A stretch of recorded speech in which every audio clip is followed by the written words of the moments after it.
Hello. Ugh. Hello. Robots totally run. Engines run. So many things run.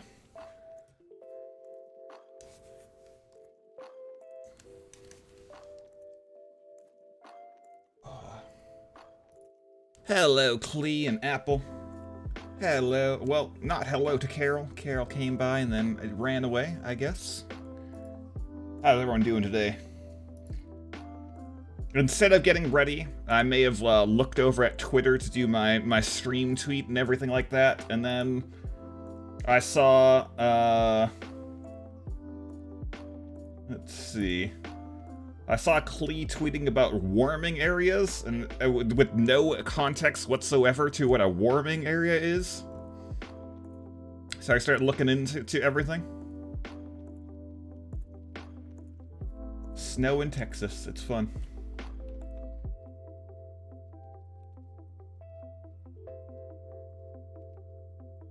Let's see. Where are we? Running around. Tabbing all over the place. Maybe you should have added context. Well, you just retweeted something, so... Not necessarily your fault. More along the lines of, like... The person who, originally posted the warming areas. You know, if you want to keep your pizza warm, here are a couple places who have open ovens. You can just shove them inside if you want to. You know. Standard warming areas.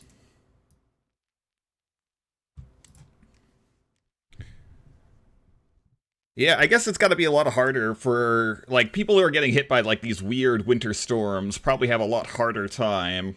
Especially, like, homeless people and stuff who are not prepared for it. Where in Canada, like, we've got infrastructure for people when it gets cold. Couple things to help everyone out.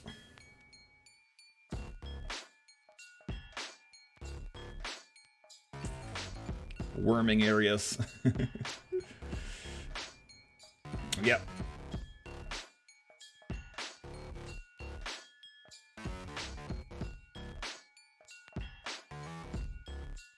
Where are we? Let's turn down this music. Ooh. Actually, you know what? Let's turn up this music. Deal with it for a second.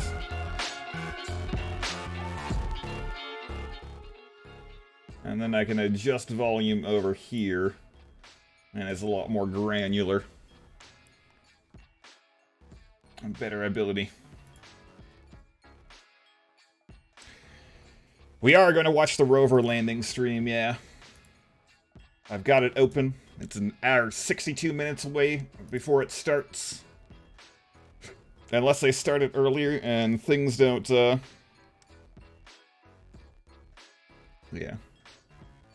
Comments are turned off.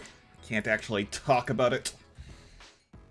Oh man, though, at the same time, if NASA... I want to, like, have NASA's chat open.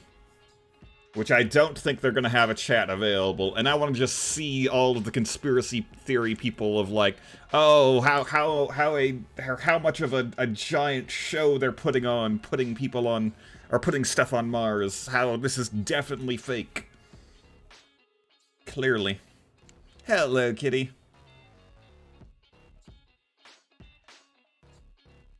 I need someone to keep track of, No, wait, hold on. What if I do this? What if I set up... I got the perfect plan. Put 1, hit start. Then somewhere over here we've got a countdown. There. Soon. Mars isn't real, just like birds. Yeah, no one ever talks about the bird conspiracies. Man, I really like where this timer is right now. I don't want to move it. What if I duplicate it so I can move it around? Copy. Paste a reference. Hide that one. Well, this reference doesn't actually show anything. Oh, no, it does. It just has no transform set on it. Reset transform. Where's a good place to put it? Right there. It's not going to make a sound or anything when it finishes, though. Oh. Select a sound.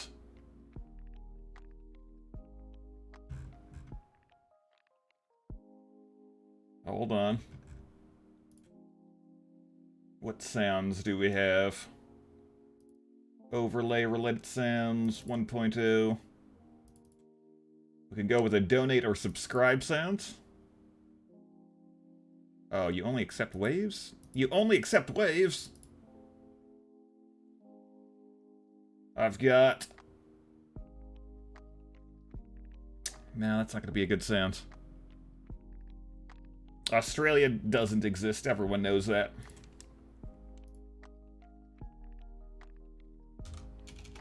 It's a place that they invented for movies.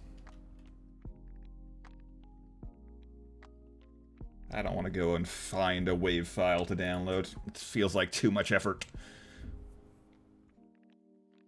The only sound files, the only WAV files that I know of that exist on my computer are, fireworks from Minecraft. So I guess that's what we're gonna do. Instances...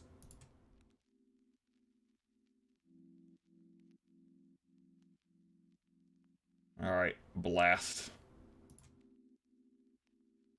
Play sound when in. Only API supports PCM WAV files. God damn it. Okay, well, I have no WAV files then. It doesn't like them. The Earth isn't flat, it's donut-shaped. We live on a halo.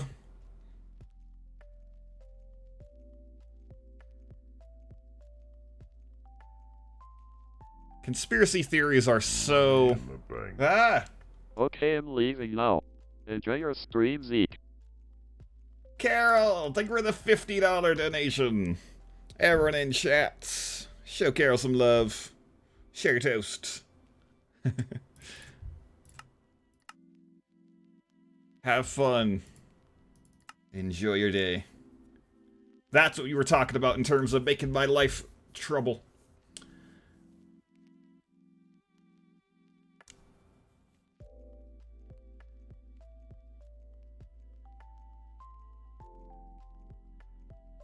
Yes.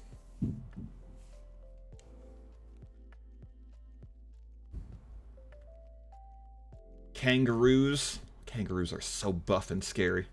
There's no such thing as koalas, there's only drop bears, everyone knows that. Duck-billed platypuses, those are psyducks.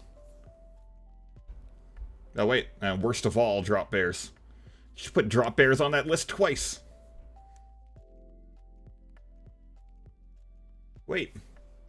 Klee has a badge all of a sudden, but has never subbed. Magic. Am I? I was a sub to Klee for so long, but at some point I gave up on you ever streaming again, and I'm like, okay. This is probably just money going to Twitch more than it's money going to you. But I supported your first child.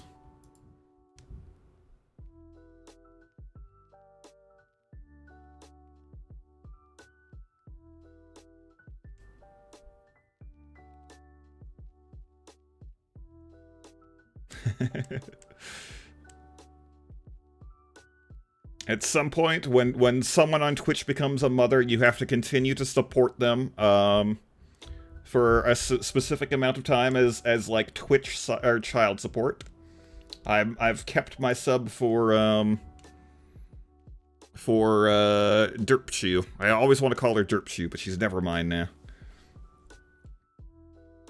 That's my current Twitch child support.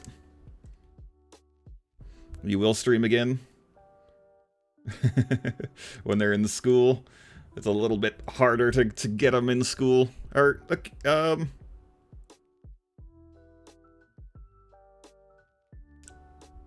is your oldest one in school yet? She hasn't had to deal with that, has she?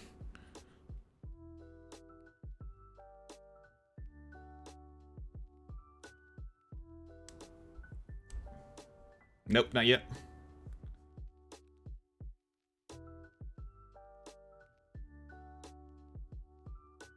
Good. I guess you're kind of luckier that way.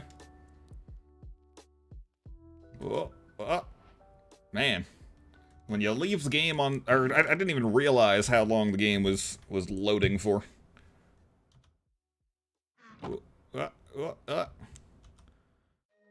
If you leave the game at the front screen for too long, loading into a world is like pushing a boulder that is completely stopped. Oh, and I guess another reason why it's so laggy on initial load here is because of our giant portal.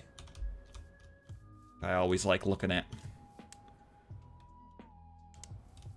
Oh. A little bit of lag. Okay. We're preparing to actually go into the Nether soon. But the last thing we worked on was getting a whole bunch of white mystical petals so that we can make these pure daisies. And we want to make these pure daisies to make some stone stuff. Oh, man. Hold on here. Task manager.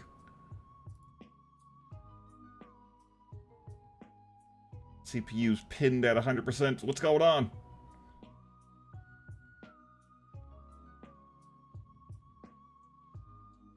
My whole computer is dying. I swear this only happens every second day.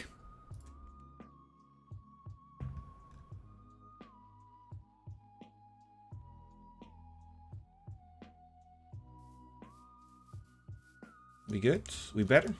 I think I'm coming down with something.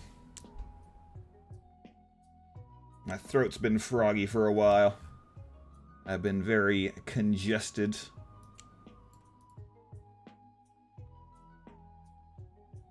I go over here. Close out that one, and that one. We're good. Hello, Gunther.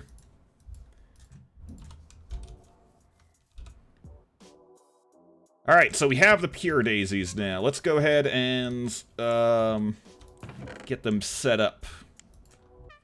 I need some smooth stone, and I need some logs. How about you guys? I wonder if these are actually, maybe we should try and see before we do it. Do mineral logs convert? They do. I got no problem collecting all of these guys. I'm doing terribly. How's Kitty doing?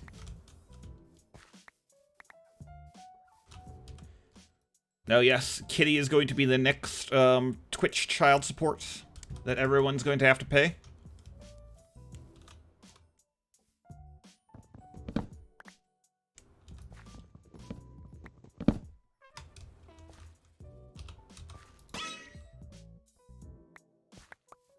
I have no space in my inventory.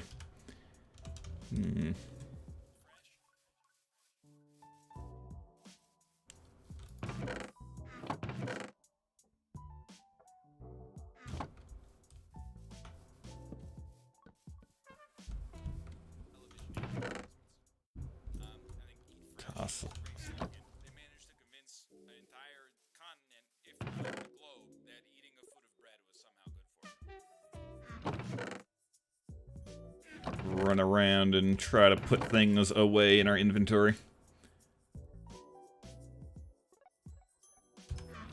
Lexica. That on. Shears. Don't need the shovel.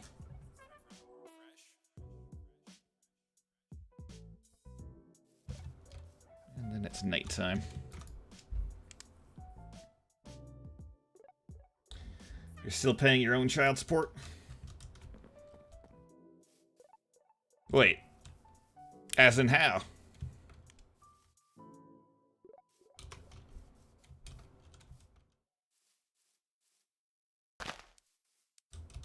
Yeah, that'll do. It's not where it was planted before, but...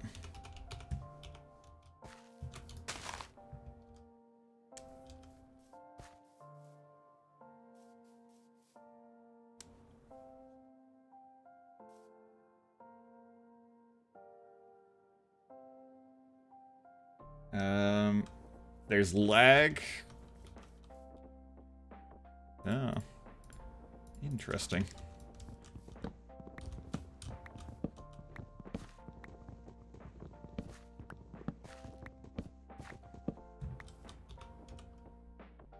Okay, Living Woods. 1, 2. I think it's 3 of them. Then we need to choose some pretty colors. Chat, give me 2 colors. 2 separate colors.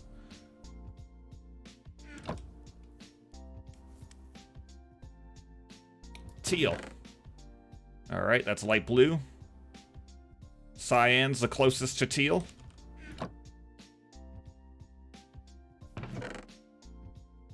And purple. Magenta, purple.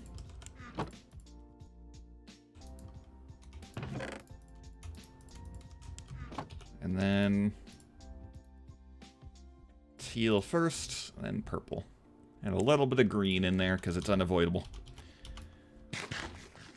I don't remember what specifically I was trying to get. Oh, the monocle, so we didn't get attacked. Yes, something that piglins like. I remember now. I'm not even sure it's gonna work, but that was our idea. Let's put that away.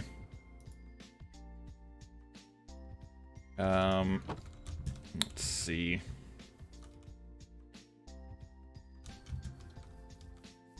Where's a nice stretch of flat land that we can put a whole bunch of pure daisies down? Let's go up near these trees over here.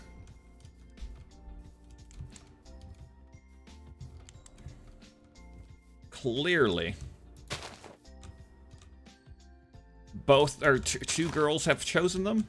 They are definitely girl colors. 2. Actually, you know what? Let's go there. Ooh.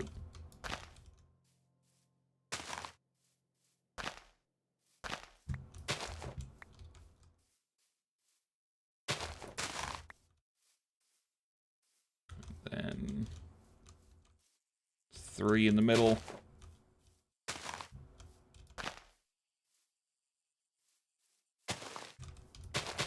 All these stupid pieces of grass all over the place.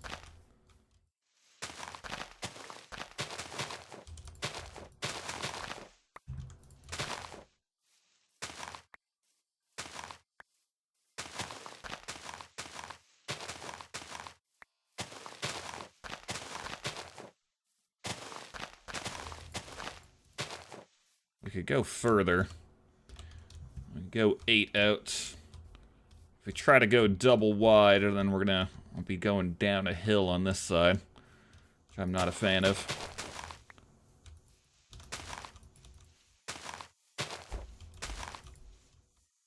Three and 4.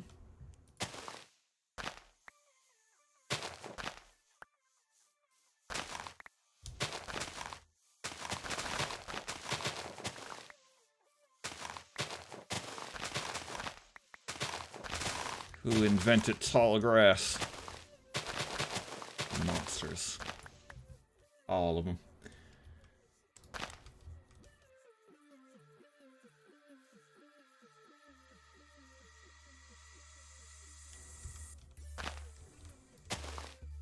And then we've got this one extra pure daisy. And I think we're just gonna get rid of it. Because it doesn't line up with everything. Okay, we put one here.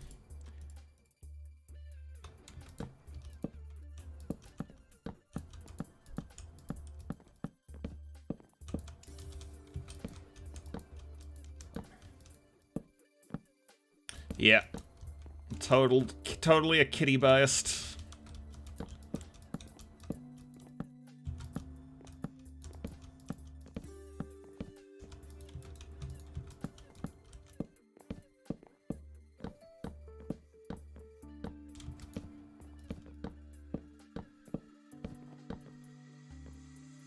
Why does it... Okay, there's this weird effect of these... Like, this one's far on the left. And this one's far on the right. I just keep seeing them, and I keep thinking, like, that they're definitely... separated too far. Have to mentally count it every single time. Do we have any... Let's go down. I have no problem with it being that way for vanilla flowers, but like functional and generating flowers, I'm not a fan of. Oops. They're not flowers, they're machines. Line yourself up properly. Be professional. Horseweed.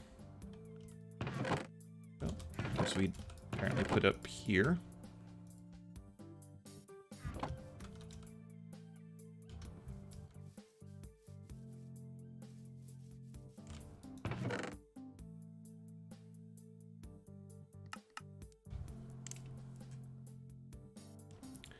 Okay, where is... I wonder if I can use things like diorite. Yeah, I can. Okay, let's do 2 stacks.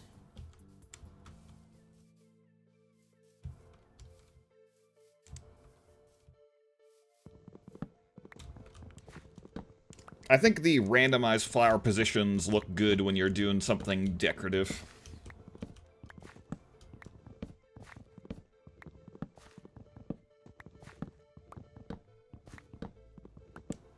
You know what? Before I do any of this...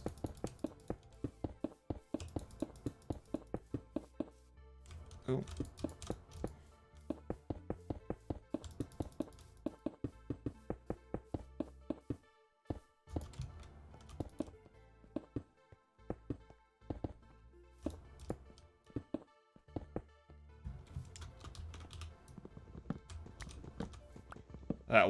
That way, while we're collecting things, it's better. Yep, you are. I've been keeping track.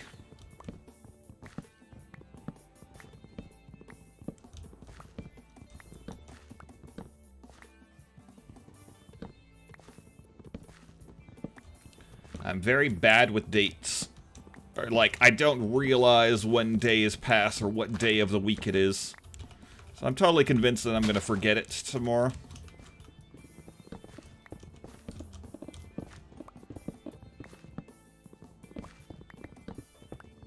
But I remembered today.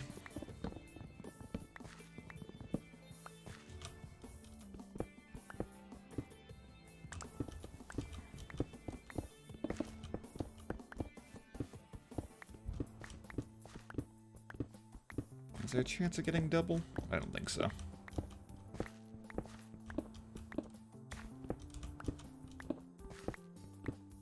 Okay, what is a good generating flower that we can use?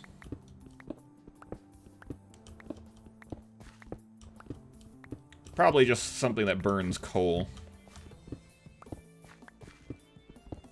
Anything else is going to require a little bit more Botania stuff before we get into it.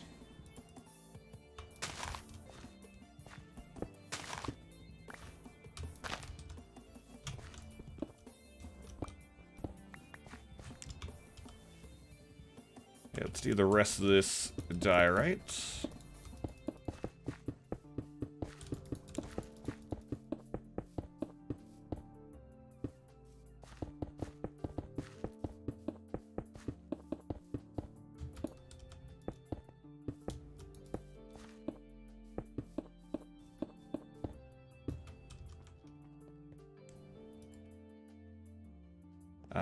Living rock.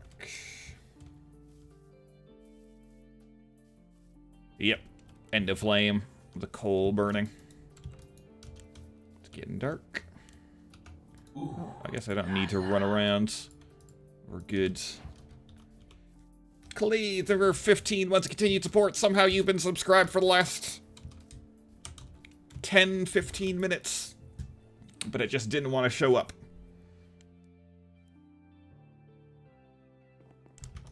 Everyone in chat. All the hearts and toast.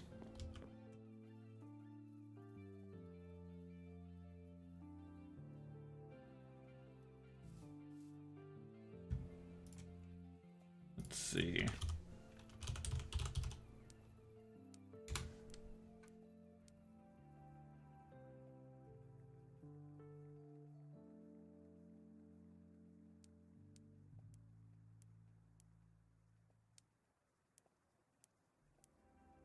I have 46 expired subscriptions. I think that counts like things where people have gifted them to me.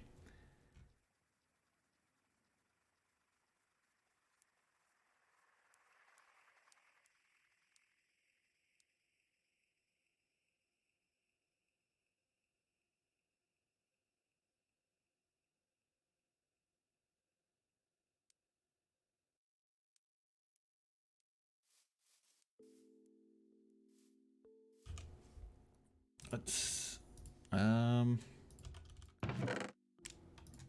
look at our book, Lexica Botanica.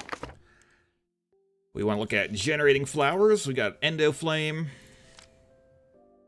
That's our earliest one that we can actually do. So I need brown, red, and white. Wait, was that white or was that gray? That's light gray. Try to do 8 of these. So before we start...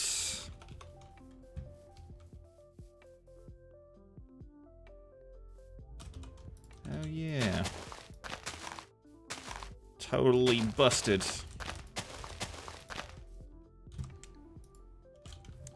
Do I have... Where did I put my bone meal? Okay, bone meal. And then shears. That's why I had all this stuff on me.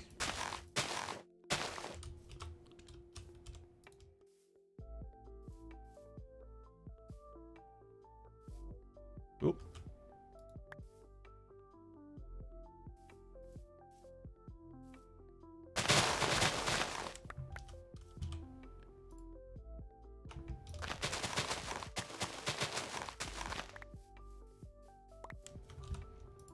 Okay, dispensers. Let's make some dispensers so I don't have to keep messing up.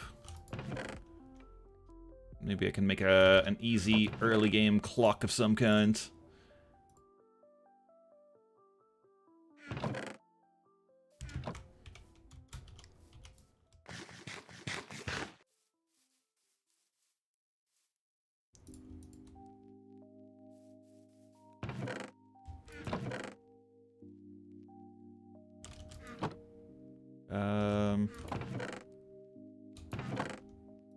Dispensers. Probably... Their quark is in here, so I could probably upgrade droppers. Let's do 8. Gonna go, assuming that I'm capable of doing it.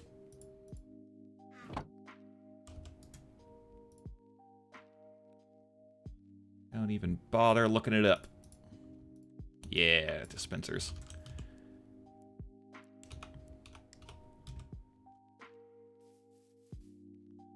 Do this over here. Or maybe a little bit further away.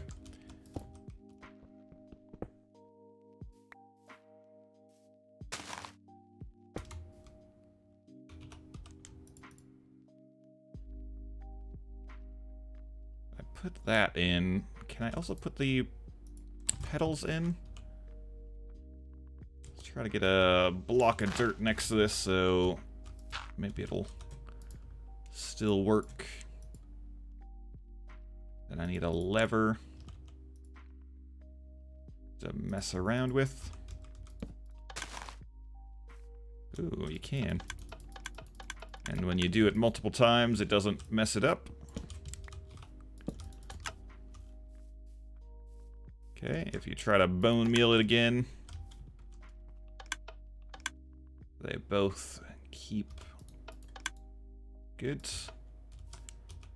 I can just stand here.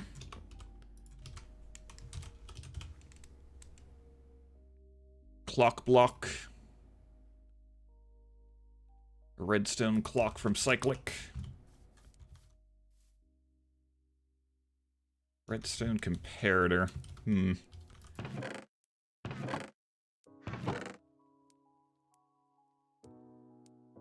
I don't have one at the moment, and I do need some smooth... Wait, hold on. Maybe I don't need smooth stone.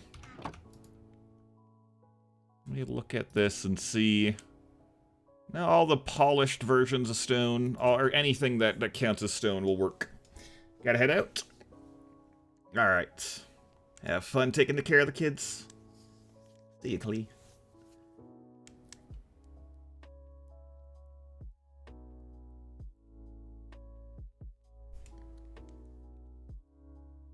Hello, Team Kennedy.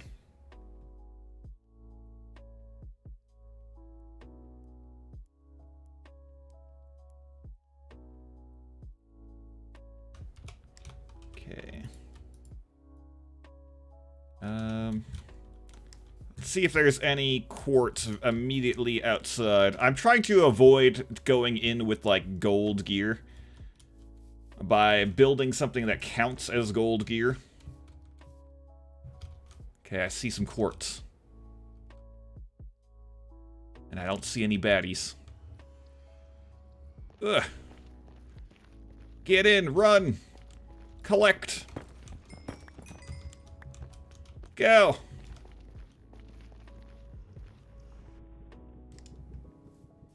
They never knew I was there.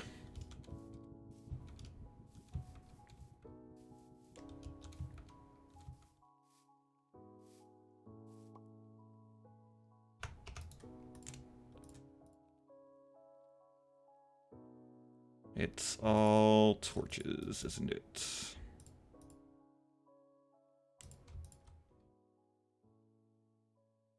Or a comparator. Okay. I don't have a lot of redstone, so we're only trying to build the minimal. The absolute minimal.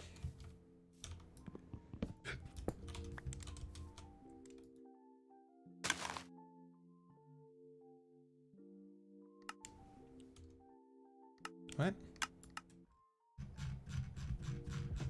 Duration. Delay. Creamy. Power, 15. 0. Thank you for 90 months of continued support. Much appreciated. Everyone in chat. Show them some love. Share your toast. I just realized that there's going to be a potential bad scenario here when we run out of petals.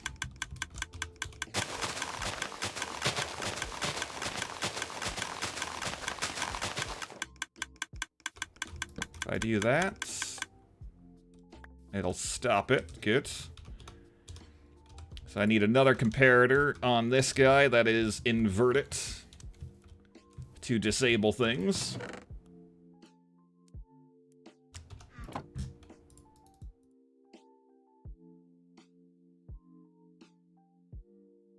Means we need a repeater so we can prevent the signal from backflowing. Apparently we can't make repeaters out of diorite. Don't be silly. Oops. Convert some cobblestone over.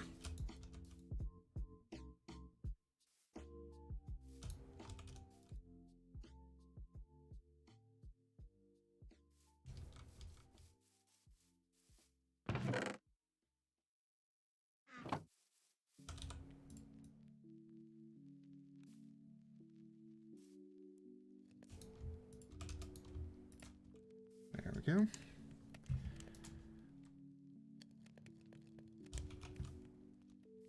Get out of here, hemp.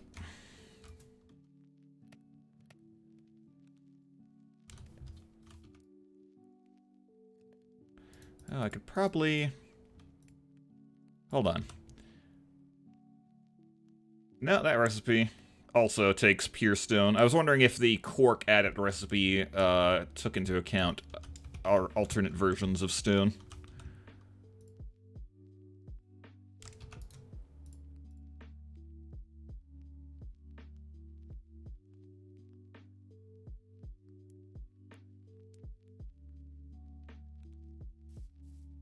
Okay.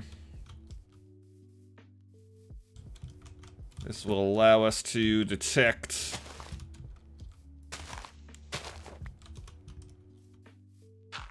what kind of, or how full things are. Then I need to invert the signal. Let's see, we'll just put a piece of dye right there. Invert the signal. And then take a repeater to push things in. Good. And I can collect as many as I need. All I need to do is just provide the seed flower pedestals in, and hopefully it won't waste anything. But there's a chance that it's going to do like 1 or 2. The other option is we can make it so that no grass grows on the bottom, because then it can't be... Oh.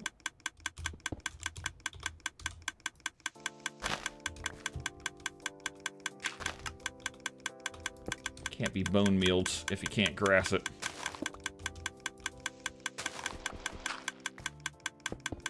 Or if a coarse dirt would have worked as well.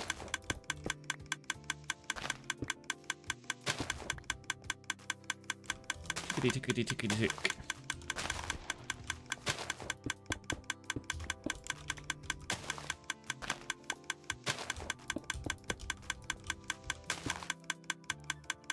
There's grass underneath there. It'll be fine.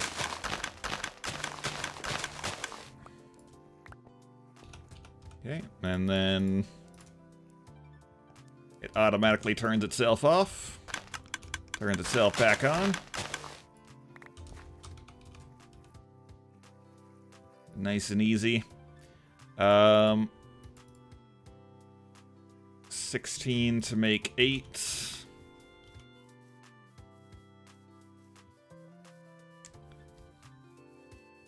Like your grandma's clock on steroids. Yes, everything has to be overdone.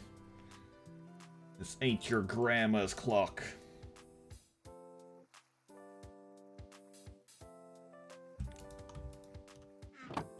26 minutes remaining.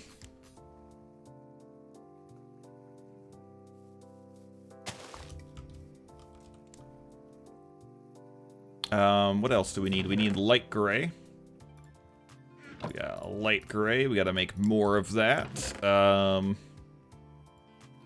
What was the other color?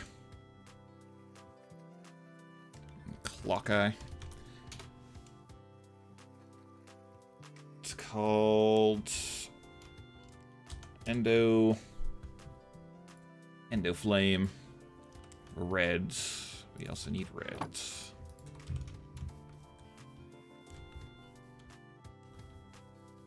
And then our shears are definitely going to break.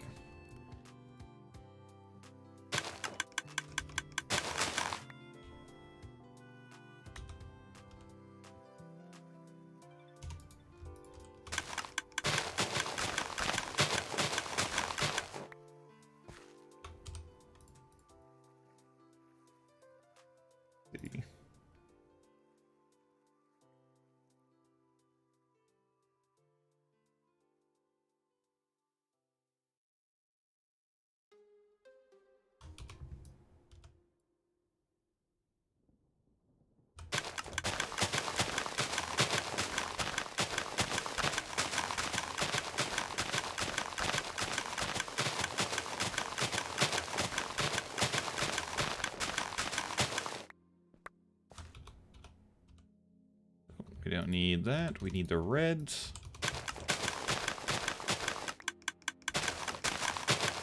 I gotta be careful. If I shear breaks, then we'll start punching them and just destroying.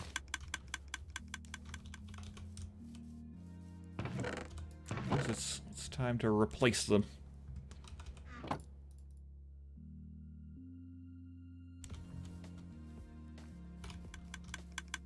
For safety's sake.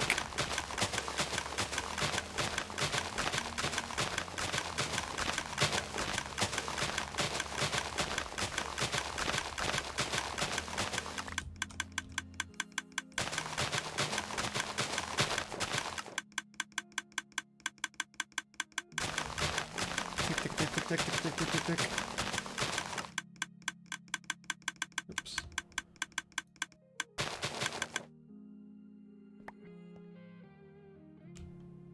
I believe... Hold on 1 second here.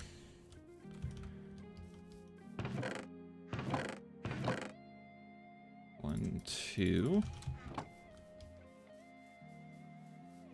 We might have stronger shears. Okay, we're out of bone meal. Oh. Okay, lag spike.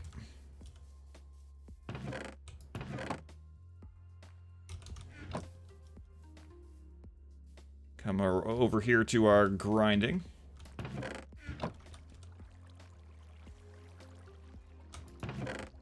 Okay, we'll save the rest of the bones for later.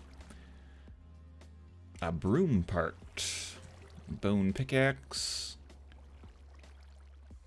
Mob filter undead. Hanging bones.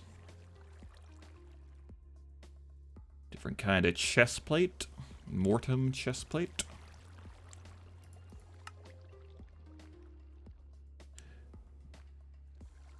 Token of undying friendship.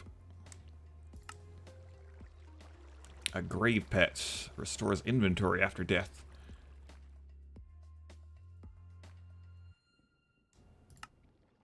Seeing if there's any reason for us to hold on and, like, not convert every single bit of bone we have. It doesn't... There's nothing compelling as far as I understand it. That armor could be interesting.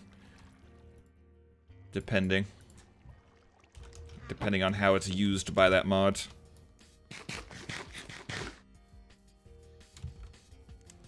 Garbage collection spikes. Yeah, we really don't want those to happen while we're in the nether.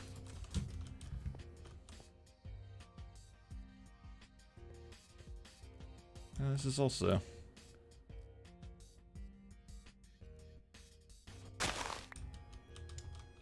Okay, we're out. But I want to see. Okay, let's find one of these things that we need more of. First off, let's get 8 and 8. Well, that's double the amount that we actually needed.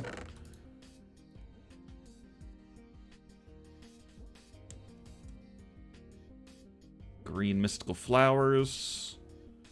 Purple we don't have a lot of. Mystical pink. No, we do have a couple mystical pink. Go orange. I believe if you put wool next to your dispensers, they don't make a sound anymore. I want to see if that's true. It is true.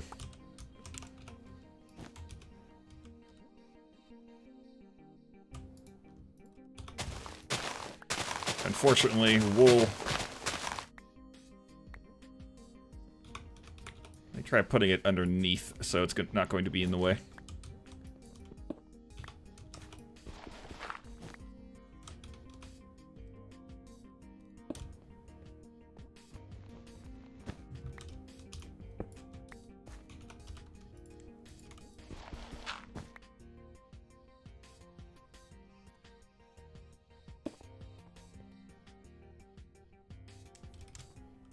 Yeah.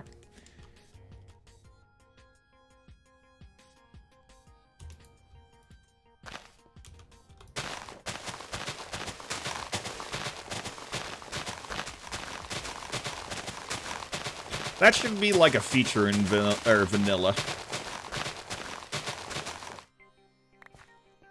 No reason it shouldn't be, right? Oh, you got one in here. Oh, we're out of bone meal.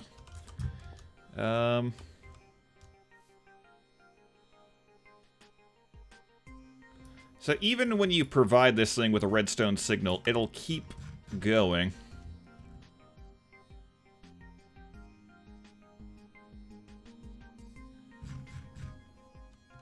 They want you to use the arrow keys. You can't click on this thing at all. Also, you can apparently go below 0. Oops. Shift, Alt, Alt. Yeah, you can go below 0.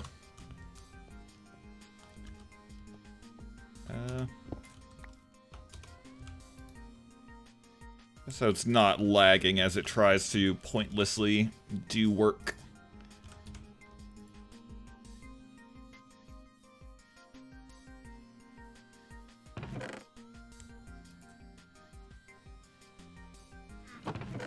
Okay, we need 8 seeds, and let's fill up this thing with 8 buckets of water, I guess. 1, 2, 3, 4, 5, 6, 7, 8. We accidentally made too many flowers yesterday because this thing had a bucket in it already. So, try to avoid that.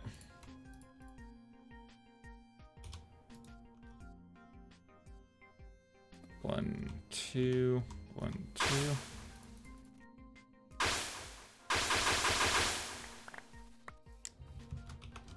Okay, some endo flames for making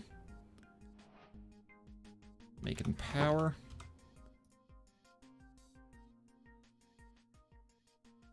Feels like this day went by so quickly.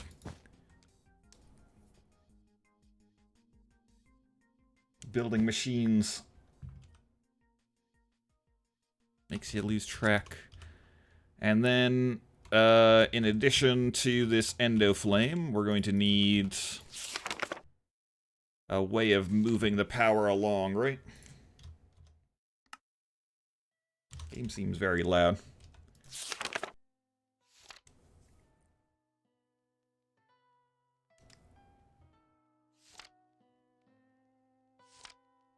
So we need the mana spreaders.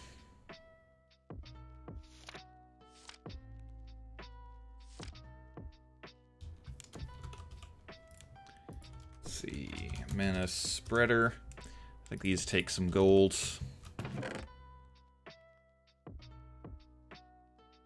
Do 16. 64 divided by 6. 10.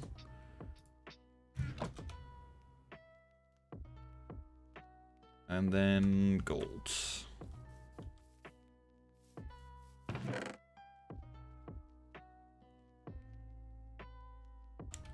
I'll get plenty of gold from inside of the nether.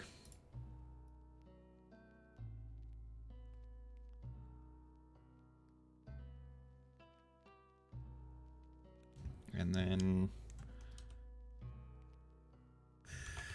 make some steel.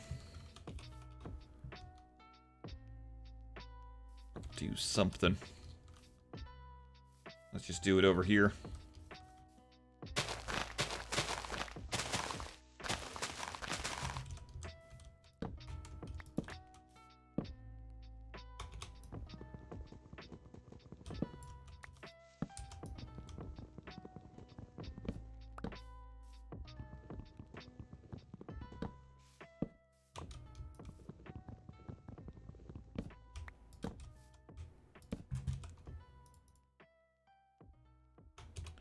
Our 1 mana pool.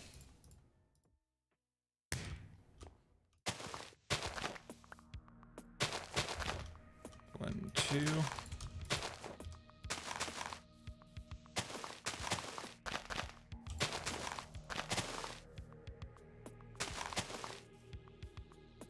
And that's a bunch.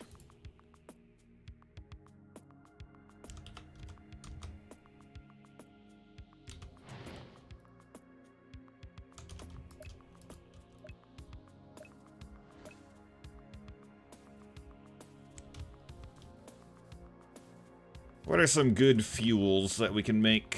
Because right now, I've been running my base off of coal, and that's no good.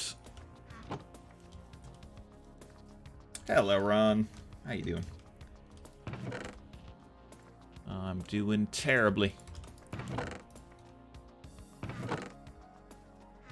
Charcoal. What if there's a fire pit?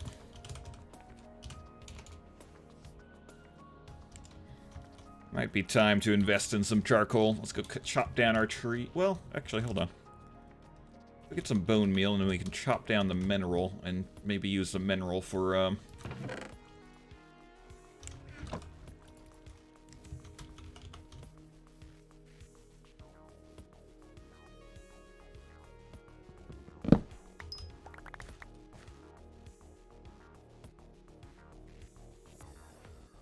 trying not to get too diverted off of our goal of going to the Nether. In terms of our tech path, is there any... No saplings? No saplings. Never run out of these guys.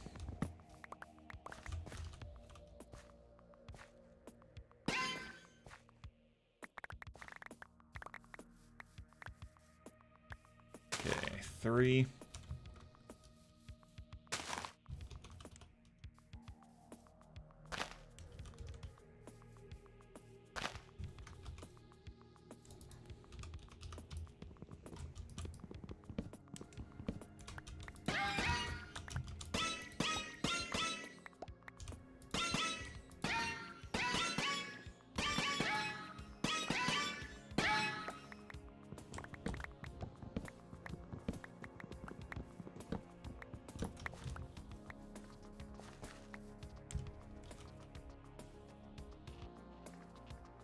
Again. Not a guaranteed sapling.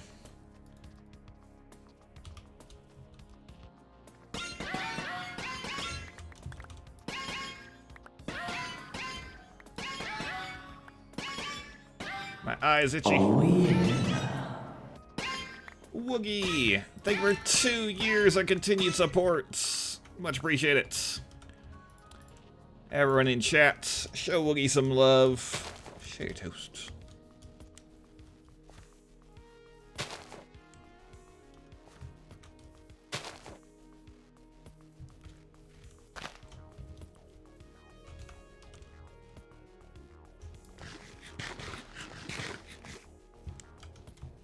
Can chow down on mineral berries very quickly. Okay, I've got a couple stacks for charcoal.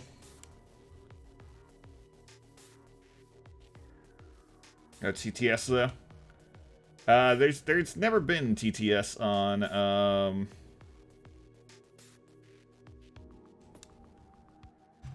sub things. It's only been on donos.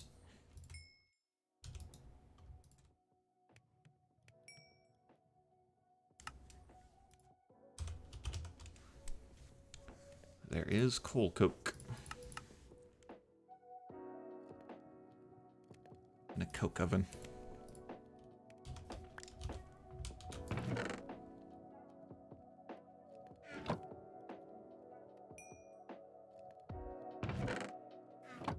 Start saving all of our coal, swapping over.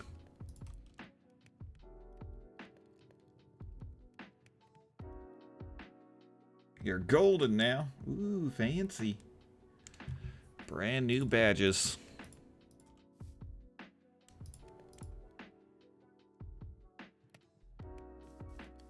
A bunch of people I feel like are getting very close to 69 as their sub number.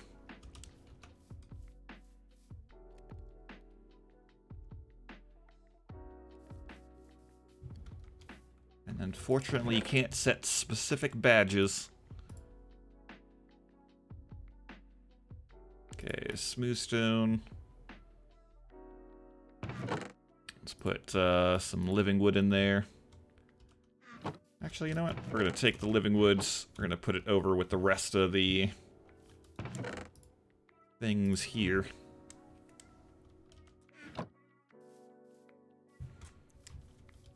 Before we stop focusing on this, we need to make sure that each one of these things has enough charcoal to keep going. And then we need a little bit for ourselves. So 7. That should be enough.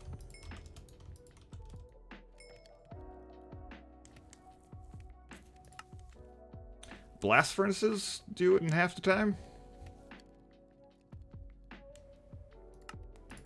Let's make some blast furnaces.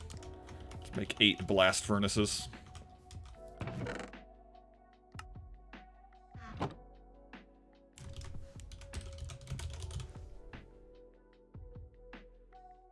It says smooth stone. Cobble.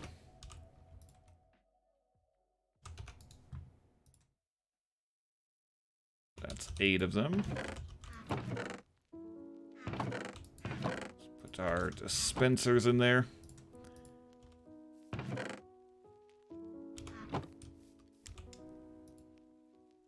$16. 8 and 8 is 16, plus another 8. 24.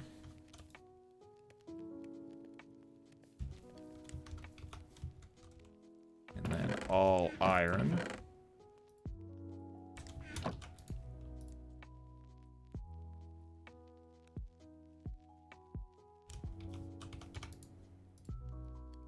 Furnace hats. Probably divide this up a little bit.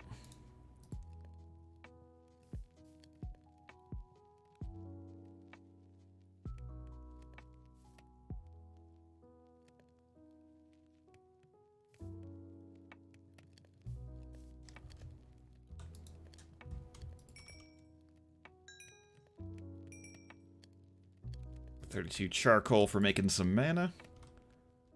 Let's let that keep going.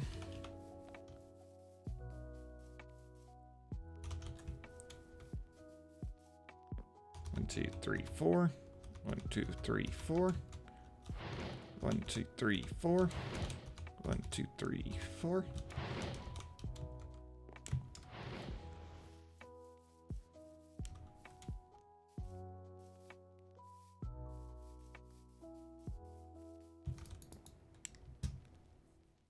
We're trying to make some mana steel. Crashing? Or, I don't know. We're not making any bits, specifically. I just want to see it.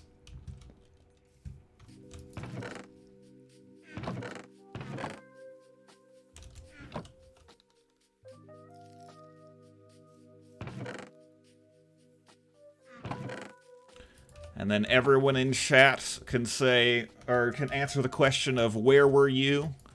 With something along the lines of, I was just in this random Twitch stream that I don't really remember the name of the guy. Yeah, I don't know why I was there. Like, he wasn't affiliate with NASA or anything. Yeah, I don't know.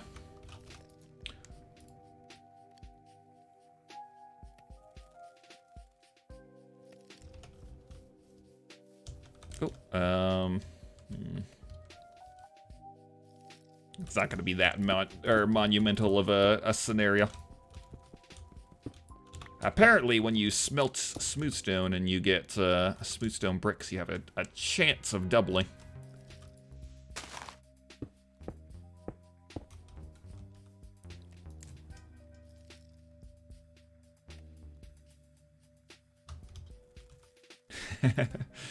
Oh man, we got to do those channel point bets for if it'll crash or not. Wagers.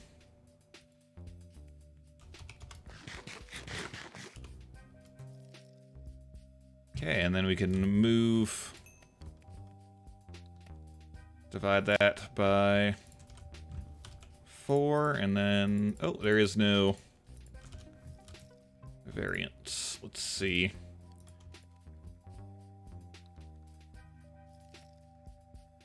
How much faster is this? Pretty significant. Compared to over here. Going half speed. How crappy. Okay, and then iron. Iron inside of a mana thing makes a mana steel. And then we need to try to make a lens. A monocle. Is there gold involved? 1 glass, 1 iron.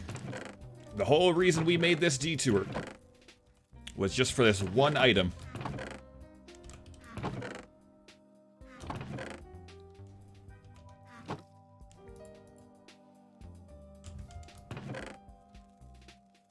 Then a little bit of gold. Good.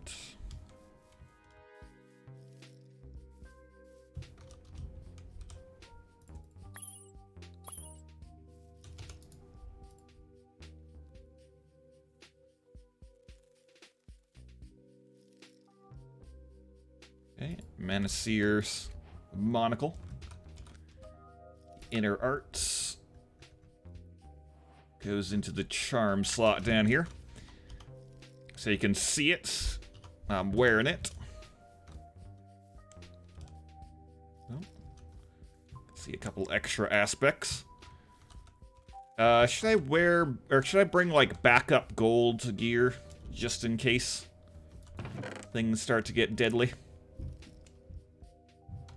Ah, it'll be fine. It'll be fine. Any bets of if we're going to get attacked or not? Speaking of bets. Ooh, do I have a bow? I have some arrows, but...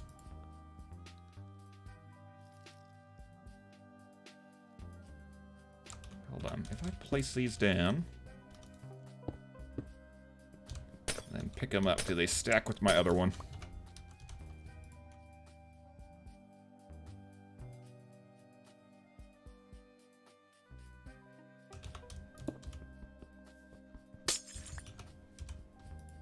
There we go. It was the other one that needed to be picked up. Alright, before we go. Let's get an arrow. Or a bow. A bow for our bow and arrows. Okay, bow. Is there any fancy types of bows? Oh, Neptune's bow. All we need to do is a lot of fishing in order to get the Neptune's bow. Okay, crystalline mineral. I think we can put that in there. Grab the rest of these mineral berries, so we got a nice stack. Put that lever away.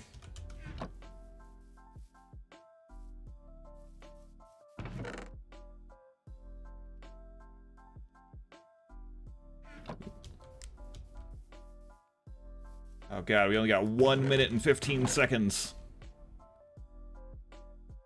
Though, I imagine there's going to be a lot of preamble and stuff before we get to see anything crash and burn. I mean, go off completely without a hitch.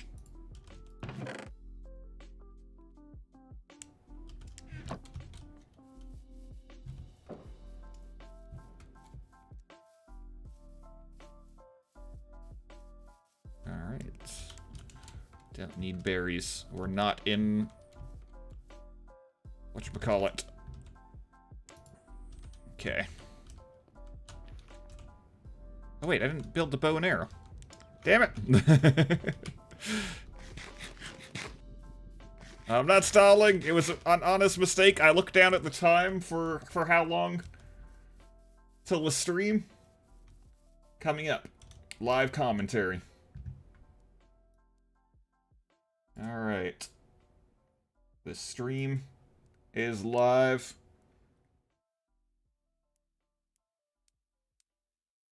Wait, PST? Oh, no. Okay, EST. Yeah, this is the time. Rover hype. We should totally be playing like space engineers right now, trying to race NASA to Mars and space engineer.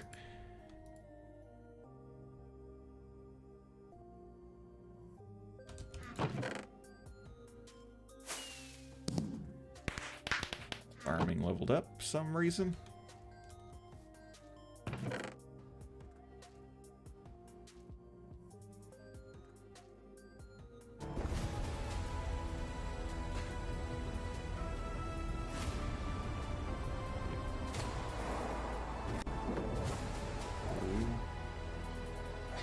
Alright, chat.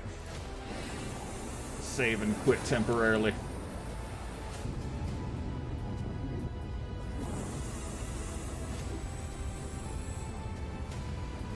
Let's see how this thing starts off.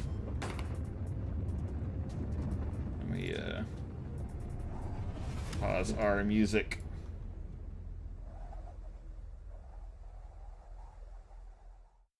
How long do you think we have to wait? Welcome to NASA's Jet Propulsion Laboratory in Southern California. Suddenly, loud noises, yeah. NASA's Perseverance rover to touch down on Mars.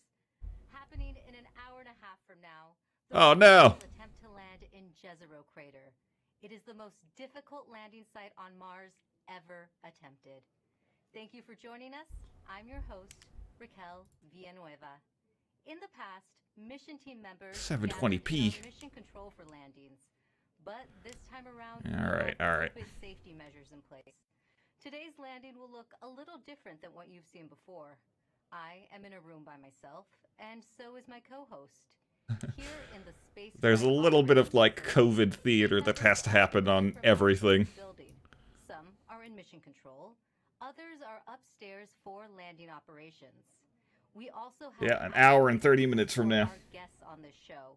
I gotta make it so that only I'm able to hear this.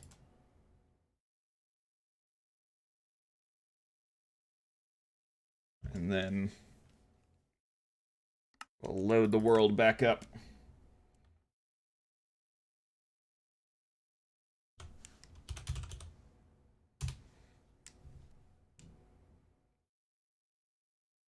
Set up a timer for an hour.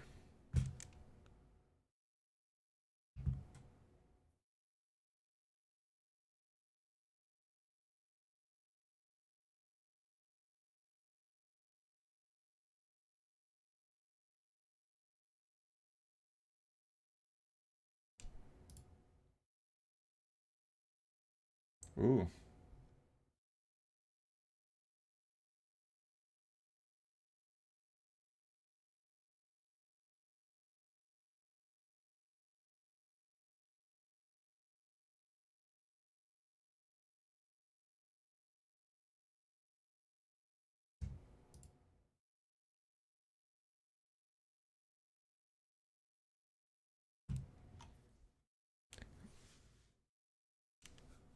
With the... I might be a little bit quieter as I, like, try to listen to things at the same time.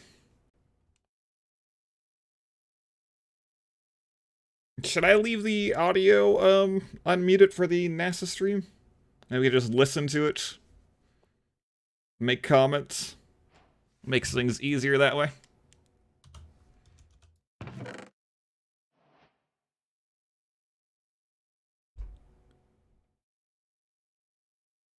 Here we can do...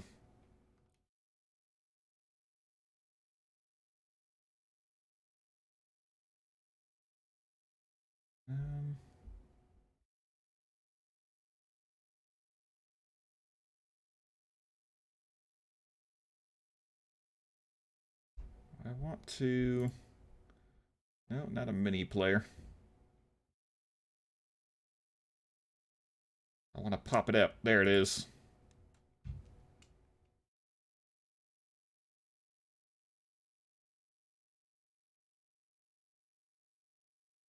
Okay. Going to add a specific capture, a window capture.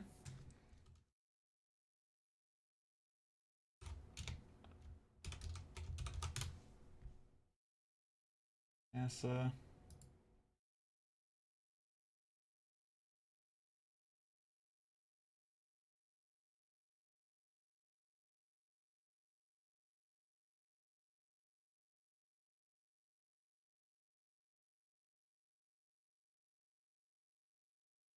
Okay. Make it so... Time to send signals between Earth and Mars. That. Can you let us know how that affects the information you are seeing? So Mars is about 127 million miles from Earth right now. That means it takes about 11 minutes from light to travel from Mars to Earth. So all the information that we receive from Perseverance actually happened 11 minutes ago. So the round trip is 22 minutes for us to send a command to Perseverance 70. and hear back on the ground that she's received that command. This is what we call two-way light time. That's good to know. And can you tell us who else is in the room with you right now? The operations team Probably is split 80 as into well. different areas. Here in the cruise mission support area, we have primarily the team that has been flying Perseverance from Earth to Mars. You'll see the placards with the Put that down there. to the people by their Do a station. weird stream. Some of the people you may hear talking today are the flight director, who is the conductor of our operations orchestra here, Then turn that landing way down. who is a member of the landing team tasked Yeah. with the execution of entry, descent, and landing.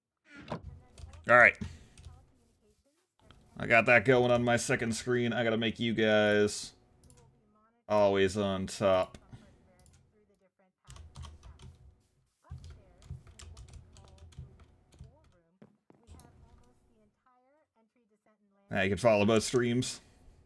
And then across the hall from them, we have Yeah, I don't think anything too interesting is going to be happening for quite a bit. I am really interested to just see what the live feed looks like from, like, what you can actually see from the point of view of the lander and of the rover. Or like everything that happened, or that's space related, happens at such a glacial pace. I imagine there's probably going to be, like, hours of testing every system before they actually try to turn on the rover and make it move or anything like that. But we'll see. We'll see, huh? Now it's barely audible. with a camera Oh, seeing where she is with respect to the Martian surface here. and choosing a safe How about I spot set it to land that she can 30? get to. After so many years of working on the mission, it's an honor to be here today as the mission commentator. That's good. Here. Thanks, Swati. We'll be checking back in with you in just a few minutes as Perseverance approaches its next Okay. milestone. But for now, let's learn more about the rover's mission once it lands on Mars. You know, Mars is the Pause it. We're behind now. We'll never catch up. robotic exploration. I think had a really good chance of having ancient life. Where is my string? Jezero Crater. Jezero Crater is a very interesting place. It's a crater that once held a lake. There are a lot of craters on the surface of Mars that could have once hosted ancient lakes. Not every crater that we think had a lake actually preserves evidence that that lake was there. It had an inflow channel. Bam! String. That means it was filled. The crater was filled with water. In Jezero, we have probably one of the most beautifully preserved delta deposits on Mars in that crater. This is a wonderful place to live Yes. for microorganisms, and it is also a wonderful place for So some of this stuff. to be preserved. So that Or I've kind of been like following this stuff for a little while, trying to Place on Mars that to keep on top of it. a lake setting, Kind of always and the diverse mineralogy that we have in want to know about the weird space stuff we're doing because it's very interesting. the major goal of the Perseverance mission is But in game right now. investigate astrobiology on Mars, and in particular, to address the question of whether life ever What we're gonna do in game is we're gonna Perseverance rover try to see if we can we've added to it a whole new set of science instruments. get up close to the piglins without them getting angry at us. So we need to find a piglin. Search for biosignatures. We're going to be taking This is not the best spot. for the first time Ruby ores. that human sense on another planet. Perseverance We got an interesting looking thing there. experiment in space, That's a zombie. We got two piglins. Alright. the name of which is now Oh, piglin's upset. Upgrades that Perseverance has from Curiosity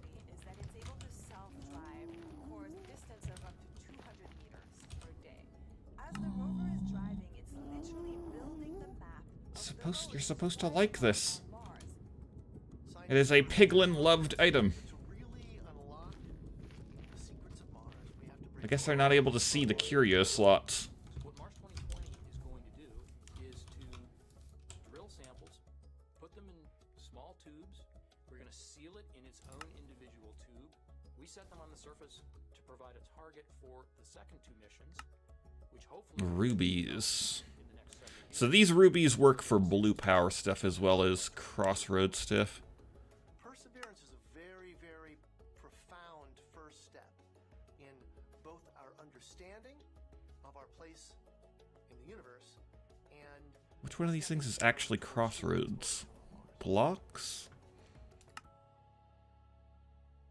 Crystal lens array. Are watching live Mars landing commentary, and Perseverance is about to reach another important milestone. Swati, can you tell us what is happening? We are at a milestone where the operations. You mean the face on Mars, or what do you mean by the face? The transmitter to Perseverance. The transmitter is like taking your hands off of the wheel. At this point forward, Perseverance would be on her own to execute entry, descent, and landing over 500,000 lines of code. Let's listen in.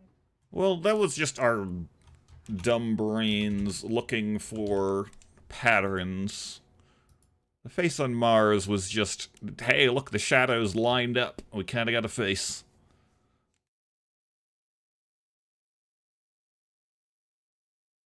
Are any of these items something that we can wear? Goes in our charm. Like I really thought that these were going to be interesting, but I guess they're not. Refined glowstone. That would be pretty good. If there was actually a gold shield, that would also be pretty cool.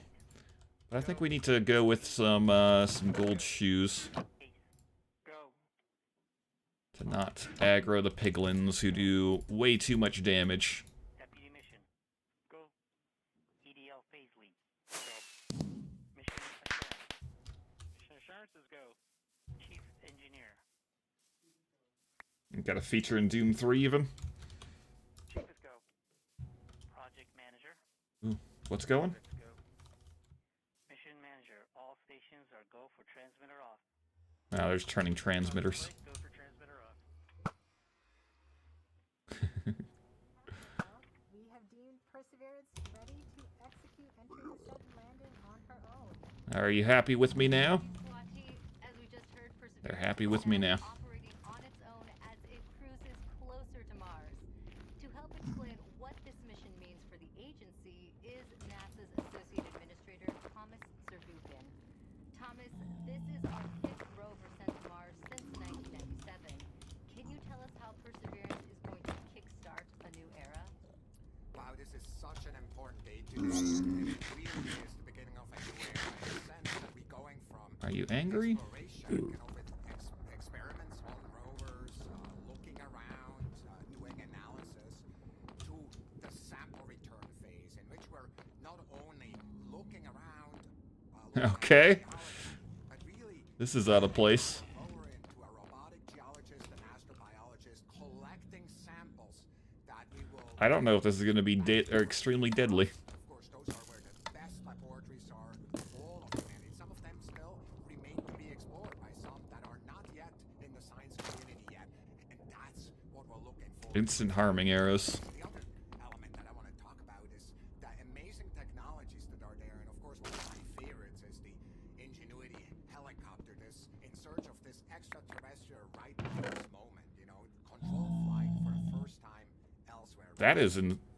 Those are pretty good. We have a student question on video for you from Macy. I can remove the enchantments from those. I could use them. My question is anything alive on Mars? Thank you. Idiot kids. For your question. That's a question I ask myself.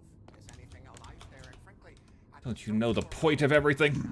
Ooh. Perseverance, we do not believe Okay, zombified piglin with a right there because of the sword. radiation that's there. It's chilling cold and there's really no water there. But guess what? We think that 3 billion years ago,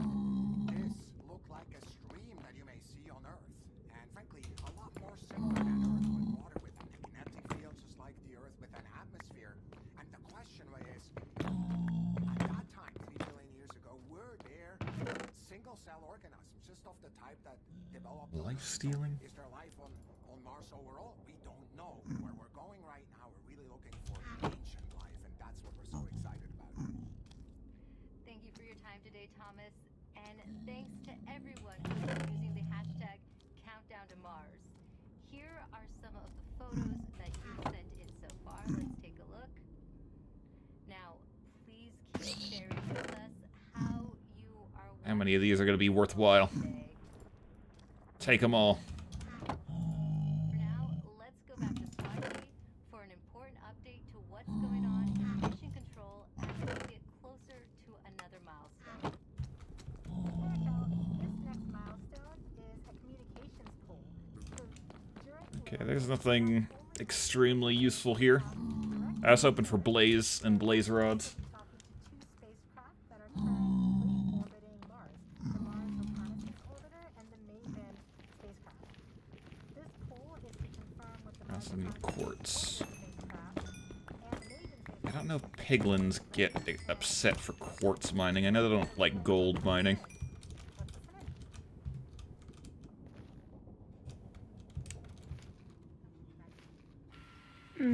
Creamy. Blade, thank you for 72 months of continued support. I much appreciate it. Yes. Hoping for multiple Blaze. EDL complex.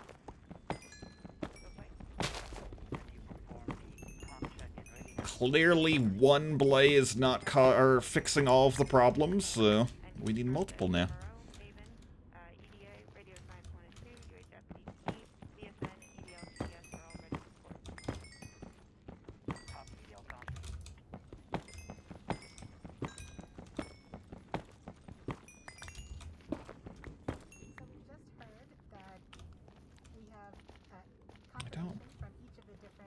Rubies don't have a real use to them. I do need some glowstone though. Great, thank you, Swati. And we just heard that communications readiness poll, which means we are ready to relay the data Perseverance will send to get a better idea of what the rover looks like as it approaches Mars. We have a NASA program called EYES. The visualization lets anyone watching track Perseverance. Here's how the program works. Follow Perseverance on its journey to the surface of the red planet with eyes on the solar system. Ooh. From your desktop or mobile device, go to eyes.nasa.gov. Should we install some eyes? You're with Perseverance in real time through every step. Entry, descent, and landing. This interactive experience lets you ride along from whatever perspective. We should. Click and drag. Scroll down. Scroll out. Check out the descriptions and explanations to enhance your EDL expertise.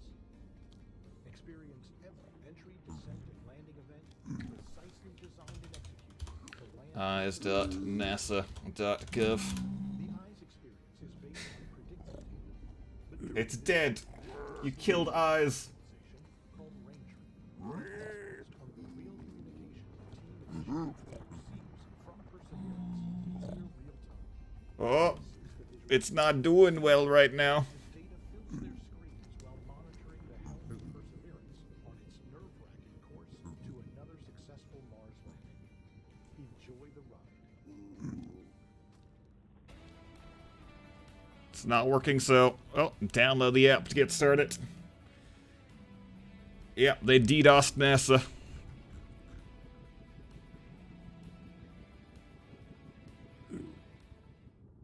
Oh, it's actually an EXE. Are watching live Mars landing commentary. I swear they showed it inside of a browser window, did they not? System engineer Matt Smith. Eyes doesn't feel too well. Well, Let's coming keep. from Mission Control, we are going to hear terms related to landing. Can you help us understand what some of them mean? Sure, definitely. Real-time data. About is telemetry. So telemetry is just our way of talking about the data that's I already have the app. Launch. like temperatures on the vehicle, pressure, Eyes on the solar system. and other things that we need to understand. Launch simple. Launch advanced. Eyes on exoplanets. There. Everything is expected If I press escape, it pauses. Good to go. You'll hear also a lot about Alright, I'm gonna run this weird EXE from an unknown source.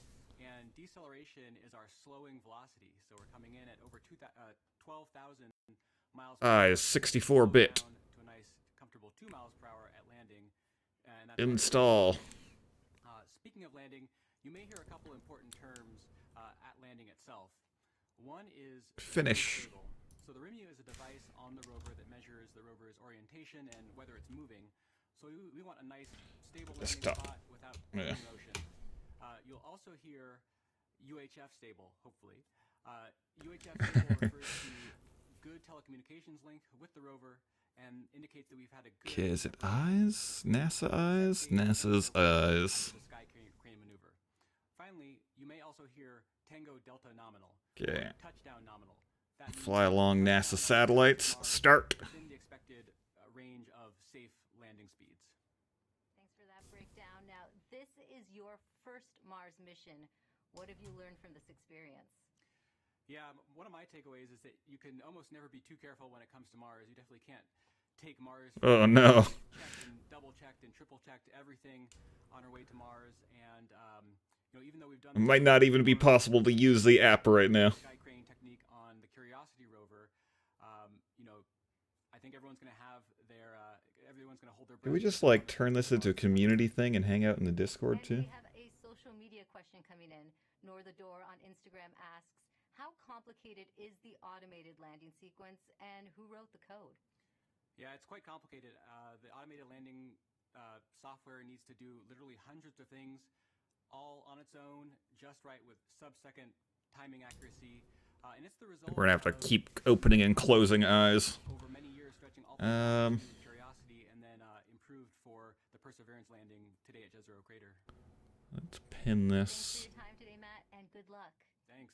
Yeah, temporarily to startup. Landing on Mars during a pandemic is even harder. The team behind the Perseverance rover faced one of its biggest challenges. I want someone working from home just to mess up everything. Scene definition has an unrecoverable error. When the pandemic struck, the future was certainly unknown. It was like walking into a blind dark alley. You didn't know what was there, what was in front of you. Solar eclipse 2017 June. This is an old thing, isn't it? Explore our solar system. Let's go advanced. Priority being mission success and getting to the launch pad. Your first priority immediately gets displaced. This is really ominous music for this coronavirus talk. A new idle game based on NASA data? Exactly. Called the effort Mars 2020 Safe at Work, and the objective was to keep the team as safe or safer than they would be if they were not working. Putting a spacecraft together that's going to Mars and not making a mistake, it's hard no matter what. Trying to do it during the middle of a pandemic, it's a lot harder. Finalize. As the countdown to Mars continues, the perseverance of humanity launching the next generation of robotic explorers to the Red Planet. Certainly never done something like this before. Try to lead a team that's flying a spacecraft on the way to Mars while getting ready for landing, while doing it all from home. What a chump. There's no doubt that working in isolation, virtual isolation, but in physical isolation from everyone else. It's just a weird thing to see an establishing shot of this person taking off their mask so you know, like... No. Everyone here, we wear masks. This is just an interview thing. Seeing the data come down from Perseverance. It was a major change going to that, looking at everyone on a screen instead of in person. Because of the pandemic, you can't, just pop over your cubicle wall and talk to the person next to you. It's definitely been a challenge to figure out how to communicate and get everything done remotely. Eyes dead. Dead eyes. We are explorers. Our job is to go into the unknown, and this is just another example of the unknown. We're really doing something Failed to start. that's transformative and trying to understand whether or not life evolved on another planet. That's the fundamental objective of this mission. I'm part of the problem. By this incredible mission and this this wonderful team that we have the opportunity to be a part of. So that keeps at least me going. Pretty much everybody that I've talked to that's associated with the mission has said the same thing, which is you could not have come up with a better name than Perseverance. It's an amazing serendipity that we persevere. Then everyone puts back on their masks. Listen. We're trying to send this a sign to everyone. Wear your masks.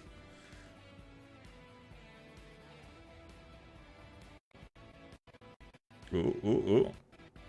A little bit of lag. Joining us now is Perseverance Deputy Project Manager Matt Wallace. Matt, just how ambitious is this mission, and how does this team stay on track with unexpected challenges? Finalizing.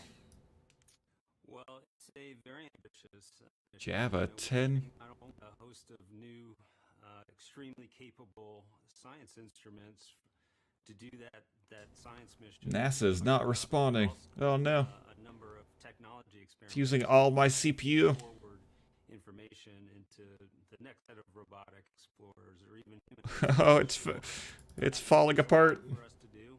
We look a lot like Curiosity, but in fact we're carrying 50% more payload down to the surface of Mars, and so it Close out of it and try it again. challenged. You know, and it was particularly challenging when the pandemic struck. Came at a critical time in our processing. We were just months away from launching. We're trying to essentially. Let's do a simple one and see if that loads properly. Did not have a lot of margin in our schedule, and our focus just entirely shifted from that to keeping the team safe and keeping their families safe. And we had to do that quickly, to make the adjustment quickly. I think, you know, we got through it with a lot of help. A lot of people stepped up to make it happen. The team was tenacious, and we managed to get it launched and fly it to Mars. Is this New Horizon? You know, thanks to a lot of help. Is that the name of this one? Just how large is the team that worked on Perseverance? Perseverance. Perseverance. A couple thousand people here just at JPL, in fact, have worked on the mission. And then almost every other NASA center has contributed in some significant Entry way descent. as well. Ooh. We have over 1,000 industry partners that have provided hardware into this mission from 44 different states, 60 different cities, and of course we have international contributions. Free landing simulation. Many other international providers as well. So Let's close out of eyes, because I don't even think eyes is required for this. The big team. This is the most difficult landing site ever attempted. Now, why do you think Perseverance is ready to land in Jezero Crater now? Jezero is tough. I mean, it's scientifically fascinating because it's got a lot of things like craters and you know, rock fields and cliffs and sand dunes and that sort of thing. Got superpower computer or supercomputer power. Type of features they're looking for to learn more about Mars. They can't handle it. They can't handle so many people just trying to access the website. I don't blame them. Like being on the other sides. I wonder if, like, NASA, the website, is allowed to use a cloud computing network, or if they want to, like, for security reasons, run every single .gov on, like, actual hardware that they have control over. This, in fact, is my 5th Mars rover mission, and I'm not. It's like they might be running off of government, like, data centers. You know, the team has given it everything they've gotten. Which means they can't scale too well. Put it all out there, and to make this successful, and I think we're ready. Thanks, Matt, and good luck on your 5th mission. Thank you very much. Well, Jezero Crater is a location on Mars that has intrigued scientists for years. Ooh, that was weird. Marina to learn more about Oh. the science goals of the mission. We're here. That's right, Raquel. Here to Oh. explain why we Oh. want to go there is Deputy Project Scientist Katie Stack Morgan. Welcome, Katie. Thanks, Marina. Glad to be here. Now, We're live. Perseverance is landing on Mars at the Jezero crater. Why is it Oh my god, it's hollow. chose this particular area? Yeah, so scientists believe Jezero crater is Oh, Jesus Christ. I got rid of Mars. It's white now. I killed Mars. and has within it one of the best preserved ancient delta deposits on the surface of Mars. And deltas form when a river enters a relatively open body of Flashbang out. crater and deposits the sediment that it's carrying into the lake. And we know based on studies of deltas and lakes Replay? I want it to be live. Okay, microbial life. We're also excited because Jezero let's refresh that again. that are between 3.5 to more than 4 billion years old. So if I don't click on making it live, then I think it'll do a simulation of the landing itself. I don't want to see it. I don't want spoilers. Yes, hands down, I think the most rewarding discovery I think we can make with Perseverance would be finding a truly compelling ancient biosignature on Mars. The rocks in and around Jezero crater record a period of time when life first arose in the solar system, and we have the opportunity with Perseverance to study the evolution of the planet from a once habitable world likely capable of It is so laggy. to the cold, barren planet we know Mars is today. And why do you think, Katie, it's so important to find out if there really is or was ancient life on Mars? Close synergism. Life beyond Earth is one of the most fundamental and essential questions we can ask.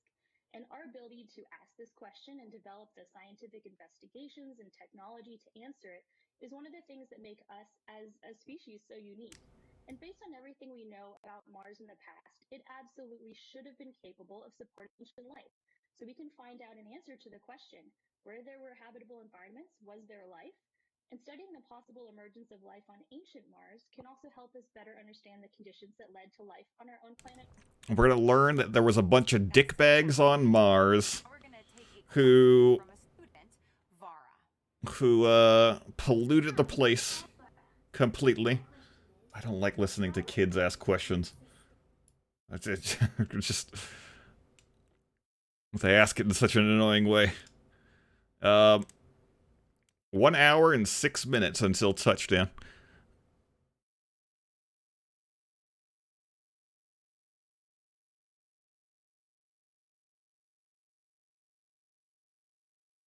What? Am I wrong?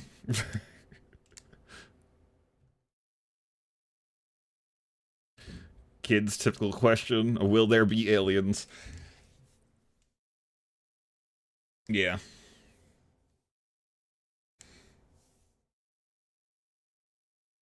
Like, good on them. There are going to be, like, a lot of kids who are watching, and they are going to have silly questions that you need to answer. Scroll for next phase. Oh no, spoilers! Spoilers! Currently in the cruise stage separation.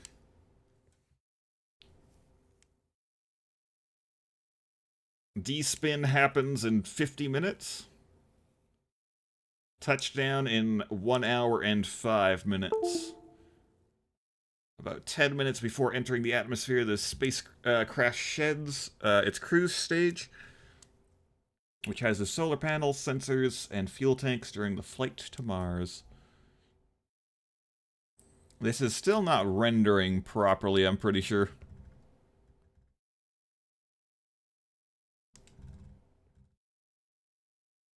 What is up with all these? There been damage? Oh, it is so laggy. And it's still technically loading.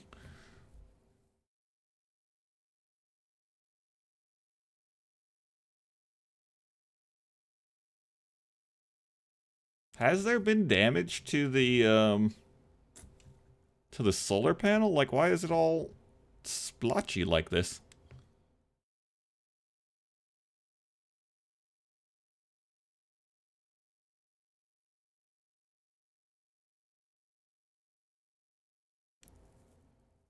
Toggle auto camera.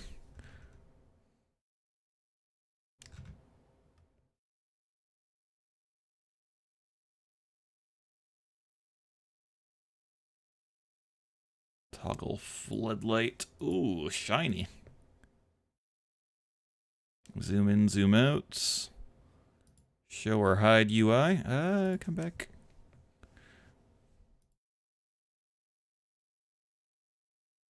Switch between metric and imperial units. Don't let them. Toggle full screen.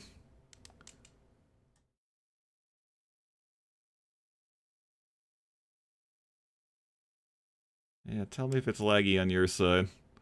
It still keeps saying loading. It loads fine in Firefox.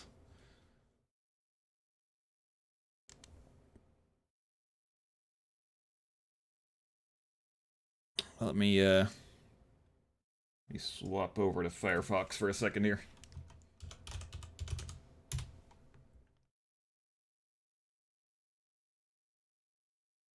What's going on? Curveballs and surprising us. I mean, That looks, that's such a good looking Mars. I'm gonna be worried that we're not gonna make it.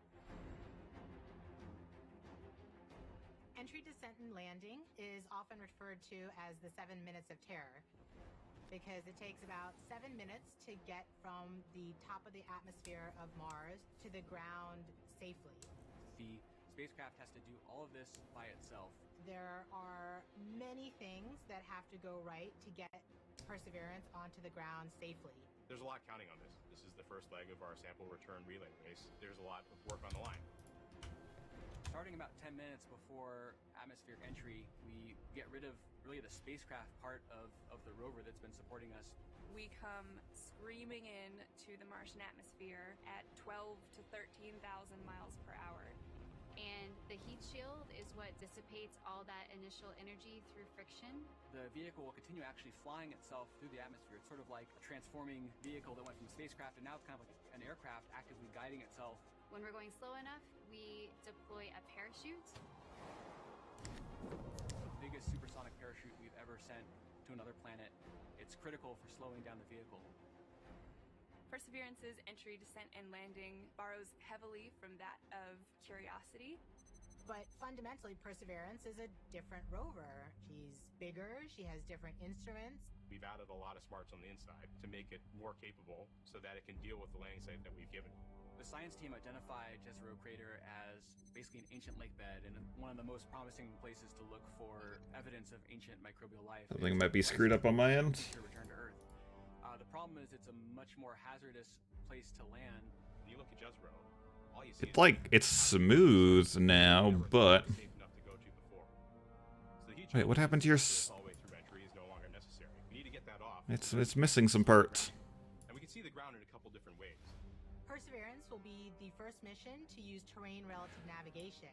You might also be in a you might be loading things off of a different server since you're in a different country. Since I'm in North America, I might be. Oh, there we go. We got to load it. We got it to load. Technology really allows Perseverance to land in much more challenging terrain than Curiosity or any previous Mars mission could. Amongst the rocks and the craters and the cliffs, these things are hazardous to the rover, but these are the things that are interesting to the scientists. All right. Once Perseverance has figured out where she is, jettison the back shell and parachute. And light Yep, up our rocket. might be the VPN. Those rockets help us steer to a safe landing spot that's nearby. That descent stage takes us all the way down to about 20 meters off the ground. That's when we start the sky cannon. Totally need to get some chips. Once the rover has hit the ground, the descent stage will cut loose from the rover and fly away to a safe distance. Surviving that 7 minutes is really just the beginning. Okay, we're gonna just leave that in the background for now. First leg of sample return to go look for those signs of past life patterns. That can't start until we get Perseverance safely to the ground. And then How you guys doing? Oh.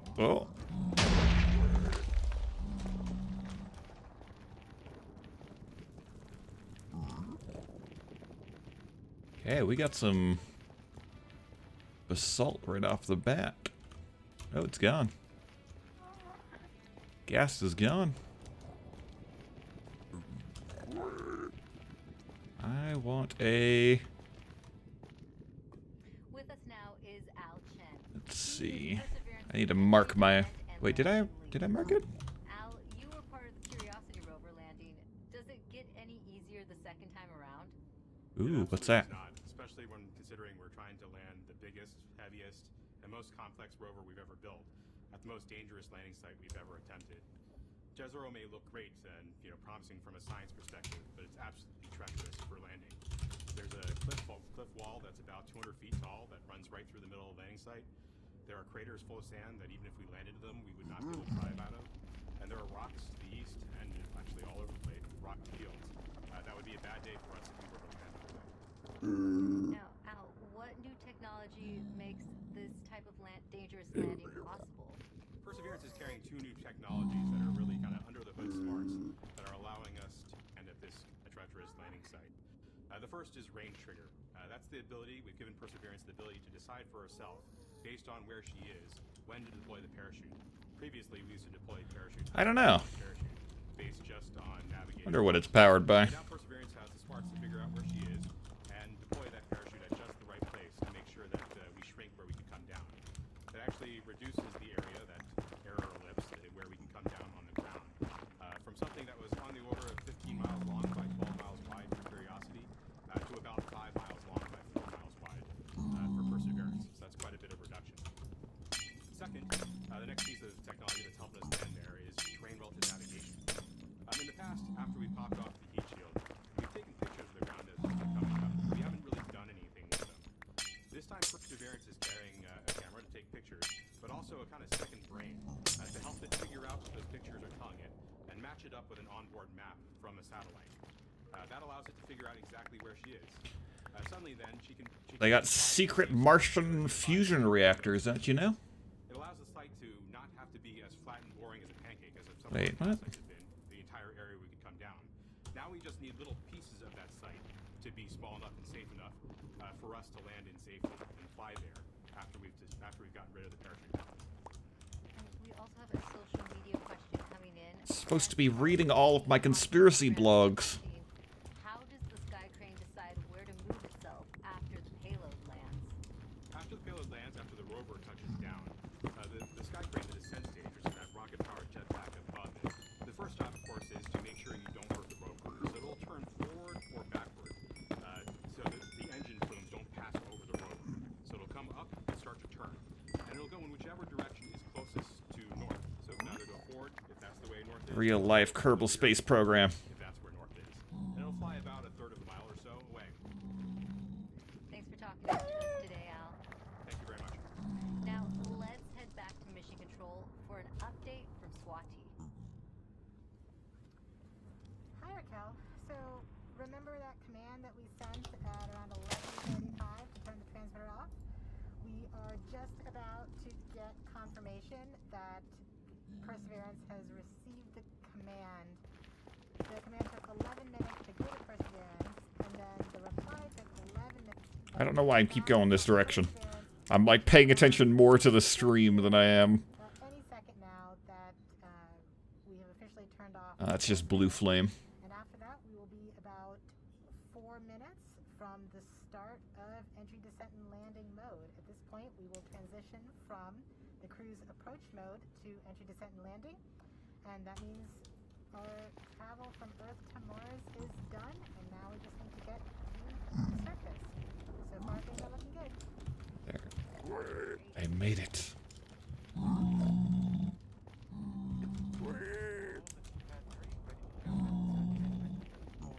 That's my spot.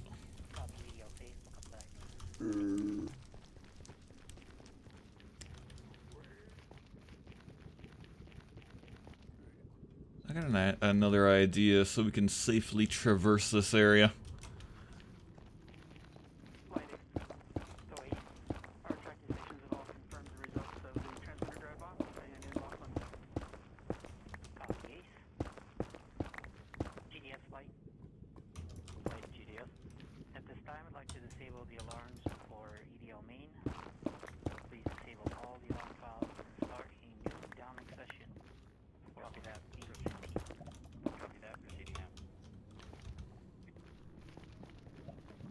Oh, you did the awkward talking over someone else, but everyone was watching.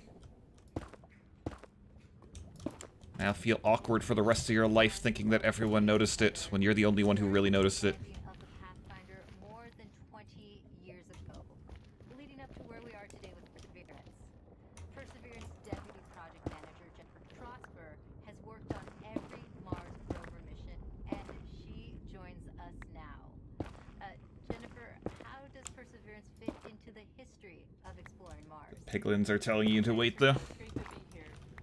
It's a trap. Perseverance is NASA's 5th rover on Mars, and I've had the privilege of working on every one of them.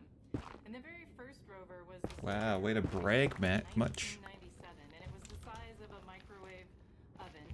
And even at that small size, Sojourner was able to transform the way that we explore Mars from stationary landers to small roving What? robots that go from place It's to gotta be place, up above? like a geologist would on Earth. So once we had that roving capability, Dragon. then we sent our twin rovers Spirit and Opportunity. Spirit and Opportunity were tasked with finding evidence of ancient water on Mars. Now they did. They're great explorers, and both of them found ample evidence that water had once existed on the surface of Mars. Weird t-shirts? Is that a common thing?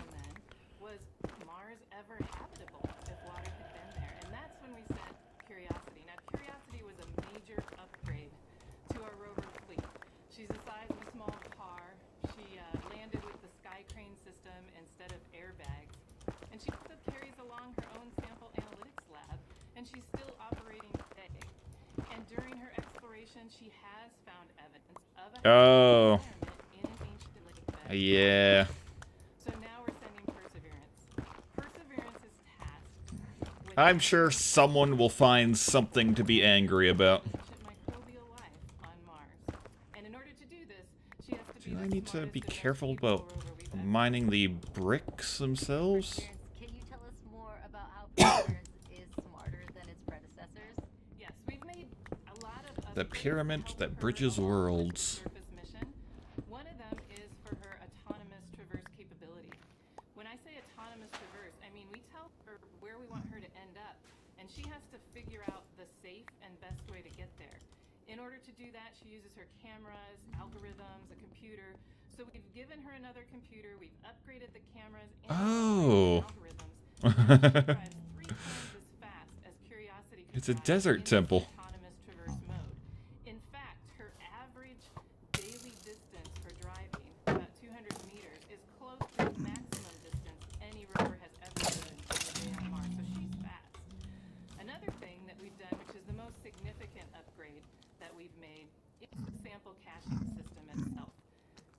Curiosity has a robotic arm, like Perseverance has a robotic arm, but on the end of Perseverance's robotic arm is a coring drill that will go and take rock cores, transfer them into sample tubes and into the rover. Where What? another rover will take those tubes, It's a trapped chest. eventually drop them on the surface of Mars for future return to Earth. Great, and we also have a social media question about Perseverance. Erica AS on Instagram wants to know what the wheels of the rover are made out of. Great question. Well, you may think we make them out of some material you've never heard of. It turns out they're made of aluminum. Now, Perseverance's wheels are a little thicker than Curiosity. Hey, look at this thing. You are a trapped chest. One more question for you. Can you tell us more about the importance of where you are right Trust it. Nothing. Yes, I am above, on the 2nd floor, above the cruise mission support area that you've been watching. And this is the surface mission support area. So as soon as Perseverance lands, all commands, this room will take over. It will become headquarters for operating Perseverance on Mars. Thanks for taking the time to talk to us today, Jennifer. Thank you. Now Where are my shears? Oh, they're there. history. Let's take an up-close look at the rover with Mars 2020 system testbed engineer Enzo Morillo. Thank you, Richard.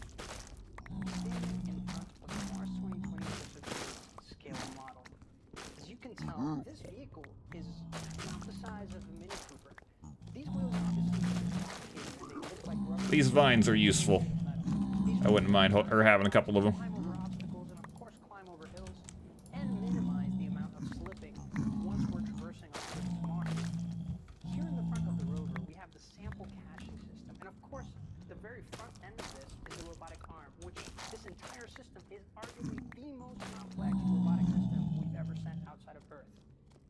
Here at the tip of the arm, we have a turret which contains a suite of instruments along with some drills and pouring capabilities that will allow us to do contact science once we get to the surface of Mars. Not only that, this I'm ruining all the fun by not letting things explode. that then eventually will be stored inside of the vehicle and What is? Oh, zombified piglin. an eventual mission can go and return these samples to Earth we've never done it before. Here in the front we have the remote sensing mast. Something of note is that this mechanism is going to be stowed upon touchdown to Mars. One of the critical activities we do is to control this mechanism. This mechanism includes several cameras that are going to give us some of the most breathtaking images we've ever taken on Mars. Along with that, we have some lasers as well as spectrometers. They're going to allow us to do some remote science. Here you see some of these extrusions that are part of a larger weather suite of instruments that will allow us to characterize the local climate around Perseverance. So that's a quick tour of Grover, but I gotta get back to work. So back to you. Thank you, friendly human interaction. Is this cobblestone? I don't know.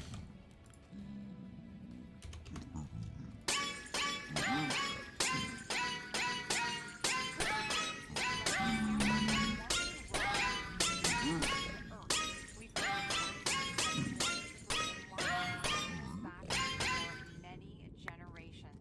And here to talk a little bit about that is NASA's Planetary Science Division Director, Lori Claes, who joins us now to talk about the role Perseverance will play in NASA's future goals. Welcome, Lori. Hi. Now, as you just heard, we've heard that scientists have been wanting to bring back There's another thing over there. Why do we need to bring them back? That's really a great question. You know, we actually have examples of Mars already here on Earth that came I want to go back to the overworld. It is very stressful being in the Nether while my attention is divided. and then they also have had to make the trip from Mars to Earth, and so they got altered during that time, and then during their entry and descent into Earth's atmosphere, that also changes what those rocks are like. So Also, my pickaxe is about to break. actually collect a sample where we know exactly where it came from, and we know we can preserve it and keep it pristine and carry it all the way back here.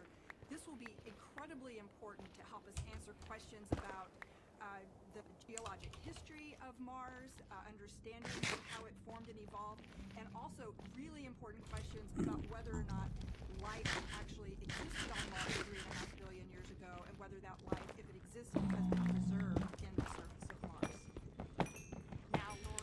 I don't see them mentioning anything about the fact that if they find life on Mars, it is a very bad sign. Are you guys in chat familiar with the Fermi paradox? Sample tubes are incredibly clean. One of the main goals of this mission is to Ow. be able to detect if there's actual life that's preserved. You guys seem like people who would know the Fermi paradox. And we definitely don't want to be carrying, you know, our own DNA off to Mars and then bring it back here to confuse our scientists when they're trying to study those samples. It's a thing I like to think about all the time. Set of equipment that's been sent there, as you said, the cleanest thing we've ever sent into space. Now, this is a very complicated campaign. Can you break down for us how it's going to work, and if there's any international partners working with us? You are correct. The Mars sampling I should not. Okay, we should go back down. incredibly complex. In fact, it's probably the most challenging thing we've ever tried to do. But we're definitely not going to try and do it alone. We have great partners with the European Space Agency. And the way this campaign is going to work, well, Perseverance is the first step. Chapter 1 is going to Mars and collecting the samples. Chapter 2 is going to be a sample return lander that we hope to launch in around 2026 to 2028. And that lander, it'll be an American lander carrying a fetch rover that's provided by European Space Agency. And that little fetch rover will drive out and pick up the samples that Perseverance left on the surface of Mars. The fetch rover will bring them back and load them into a rocket that we call the Mars Ascent Vehicle, which will be the first ever launch from another planet. And it will launch those samples into orbit around Mars. In the meantime, the European Space Agency will have an orbiter that's in orbit around Mars that can rendezvous and capture those samples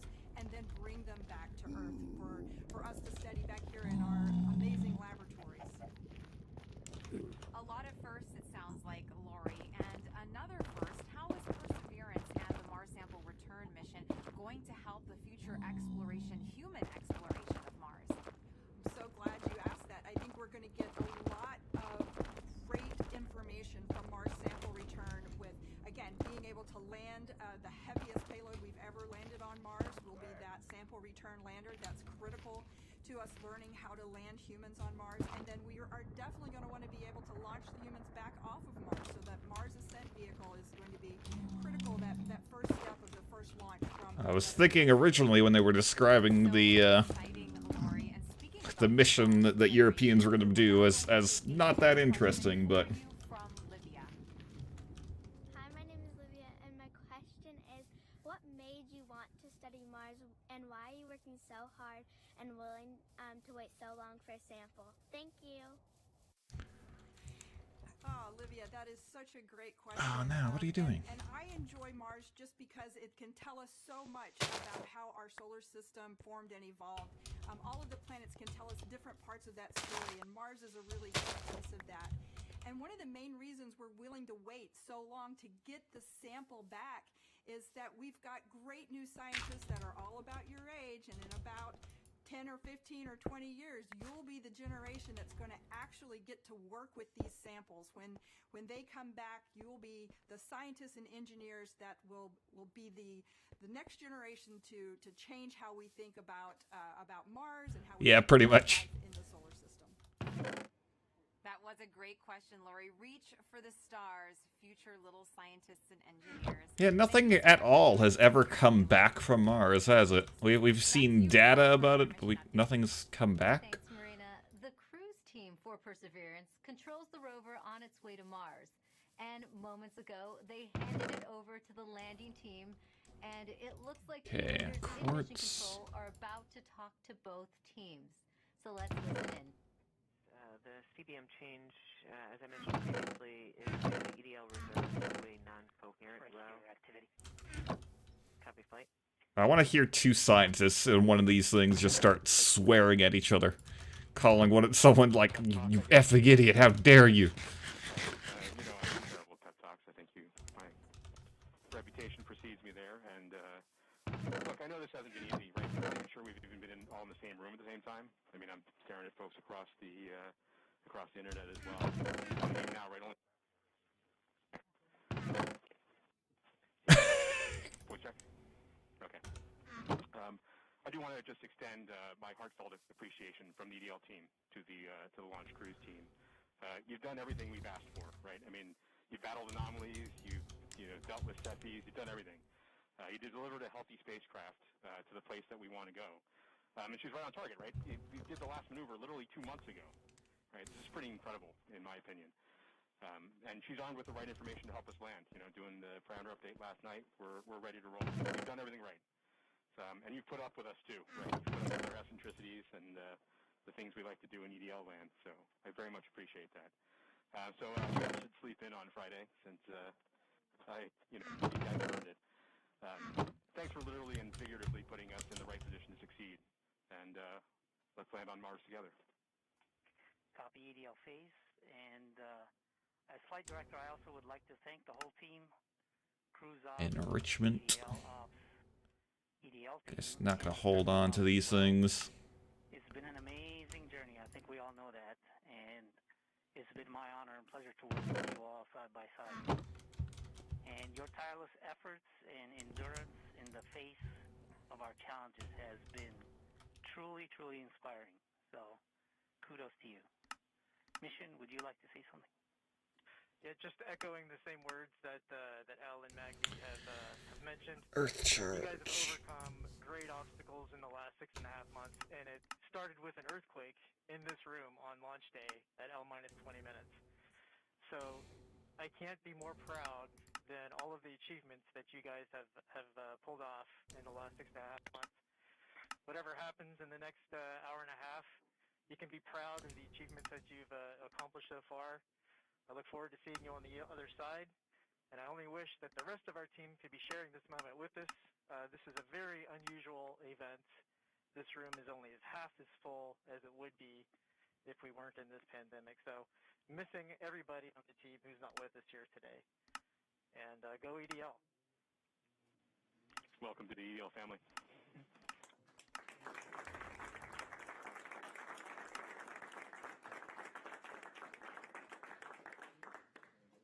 And with that, Godspeed Perseverance.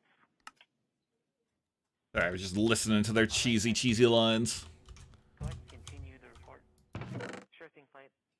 We've since completed the EDL start anchor. Okay. As I was mentioning, we changed our CBM row to EDL reserve two-way non-coherent. That row reinforces our CBM windows disabled, keeps our packetization on, it turns off our ranging and switches to the auxiliary oscillator. We have also started our real-time data product and reinforced Medley on. Now, we just heard Perseverance team leaders thank the cruise team for their work in guiding the rover to Mars. Now, did you know the rover name and Mars helicopter name came from students? Well, a couple weeks ago, Marina was able to catch up with them. Black terracotta. Thanks, Raquel. Earlier this year, NASA and our partners held a nationwide essay contest to name our Mars rover. Alex Mather, a 7th grader from Springfield, Virginia, submitted the winning essay that was selected by NASA from a field of more than 28,000 entries from K through 12 students in every state in the U.S. Vanessa Rupani's essay for Ingenuity was so compelling, NASA thought it would be a perfect name for the history-making helicopter, a technology demonstration carried aboard the Perseverance rover. Alex, We're getting close. join us now. Welcome, you guys. Less than 15 minutes away. Hi. Now, you got to go to Florida and watch the launch live back in July. Alex, what were you feeling as you saw that rocket launch in the sky? I read a lot of books written by astronauts, and every single one of them always talks about the raw power behind the space launch. And I definitely feel like watching the launch invoked that sense of, well, inspiration mixed with anticipation, along with that rumbling in my chest. That's very inspirational, and I'm sure that you have had many conversations with your classmates since this all began. Now, what kind of questions have they asked you? I got some people asking me about what this helicopter is, what this rover is, what are they actually going to do. So I love Oh, it let me craft that. Weird. Sparked a greater interest in the mission in my community. Why do you think it's so important for kids to be inspired by space exploration? Because space is the future. And kids are the future. Learning about space and watching the story of humanity spread to the stars happen is watching the future happen and seeing history unfold. The best way to keep our home safe and protect our planet is to learn from the worlds around it. So I think it's really important for the next generation of scientists to be engaged in that type of exploration to make our home the best place it can be. Now, speaking of the All right. future, what has your life been like since Where are we? helicopter? Has it sparked any future aspirations? 35 minutes. Oh man, I am currently applying to a science and technology school for high school. I'm hoping for a NASA internship sometime along the way, with my ultimate goal being to join I didn't disable them now. a team of scientists and engineers who are... I think it's because I'm using a strange crafting thing besides just a standard table. I came home from Florida, did all my college applications, and checked aerospace engineering on all the boxes. I mean, the whole time we were there, I was thinking, why would anyone want to do anything else? So true, and the best of luck to both of you. Thank you so much for joining us here today, Alex and Vanessa. Thank you for having us. Thank you so much. I had a great time. Now, your essays, as well as the top 155 finalist essays, are riding on the Perseverance rover, along with nearly 11 million essays from all over the world that were submitted before launch. And if you miss the chance to get your name on Perseverance, then you will get another chance to reserve a spot on the next mission to Mars. So make sure that you sign up now at mars.nasa.gov for your boarding pass. As virtual celebrations are happening all over the globe. Oh my god, scrolling the scroll wheel is... On our social channels, showing us how you're The celebrating scale's insane. landing right now. And remember to hashtag Mars and send those in. We would love to show them off. Look at these kids. They are getting so excited. Everyone's watching it. A lot of classrooms are watching it. Oh, and great. Should we play idle games while we wait? Lego version of Perseverance, which is awesome. I don't know. It looks fantastic. We love getting all your pictures out there. We've gotten a lot of artwork from It's very stressful to play Minecraft in a hardcore world at the same time as trying to pay attention to all of this. than anything I could bake, that's for sure. Perseverance in a cake. It looks like a camel. So great. Delicious. It's a camel. Get into that. Another great send-in from David Bowie Reel. Blinking white guy Thank from you so behind. much for your submissions. Remember, hashtag Countdown to Mars. We love to see how you're celebrating. Now, you might know our next guest from shows like Emily's Wonder Lab. Joining me now is Emily Calandrelli. Thank you so much for being here with us today. I feel like if I'm in the wrong. Now, you are very passionate about getting kids interested in science and space exploration. Why do you think God, kids that's are scary. so excited about space? Well, I know the reason I'm excited about space, and I think it's the same reason that many others are excited about space, and it's that the people in the space industry work to answer two of the biggest questions that humans have ever asked. Are we alone in the universe, and where did we all come from? And by sending a rover to Mars, we are gaining evidence for the answers to these questions, more evidence than we ever had before, and I think that's so exciting. It is, and I know you get loads of interesting questions from kids. Have you gotten any about Mars specifically? Oh my gosh, yes. Everybody loves Everyone Mars. wants. Movies and books and TV shows, and everybody loves Mars. So one of the things that I get asked a lot is that, it's called the red planet. Why is it red? Well, it's red because it's literally rusty. The top layer of soil on Mars has iron oxide in it, or rust, and rust has that brownish red color, so it's red because it's rusty. And also because it's red, they ask, is it red hot? Is it really hot on Mars? And well, no, actually, it's colder than the Earth. It's farther away from the sun, so as you would imagine, it's a little bit Tall. colder than the Earth. Okay. It also has a really thin atmosphere, so the heat that it does have, it has a hard time keeping in, and so it's a little bit colder. But then Let's go based off of that.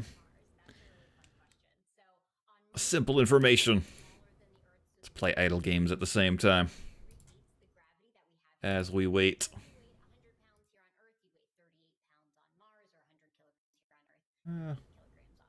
Might as well listen to it a little bit.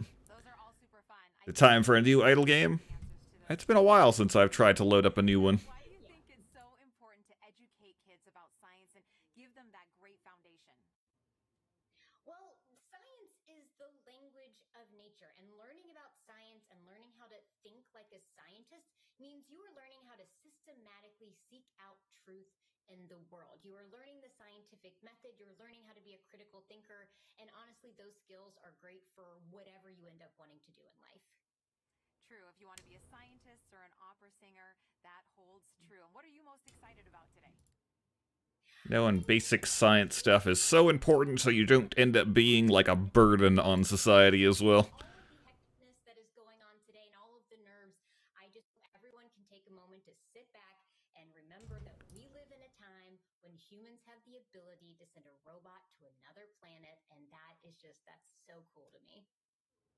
It is very cool, Emily. Oh, Take a deep breath. is there... Nope, nothing else.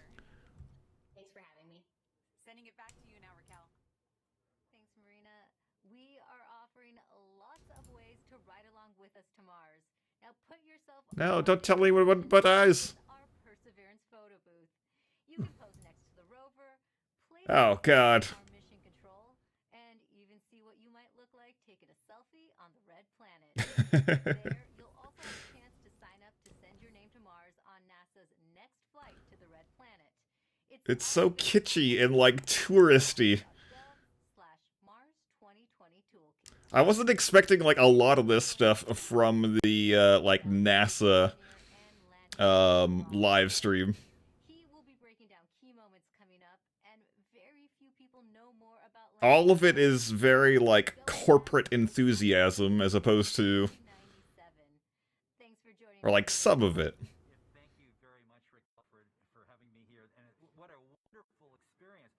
Makes you wonder about what? We're just also excited here, anxious, worried, but very hopeful.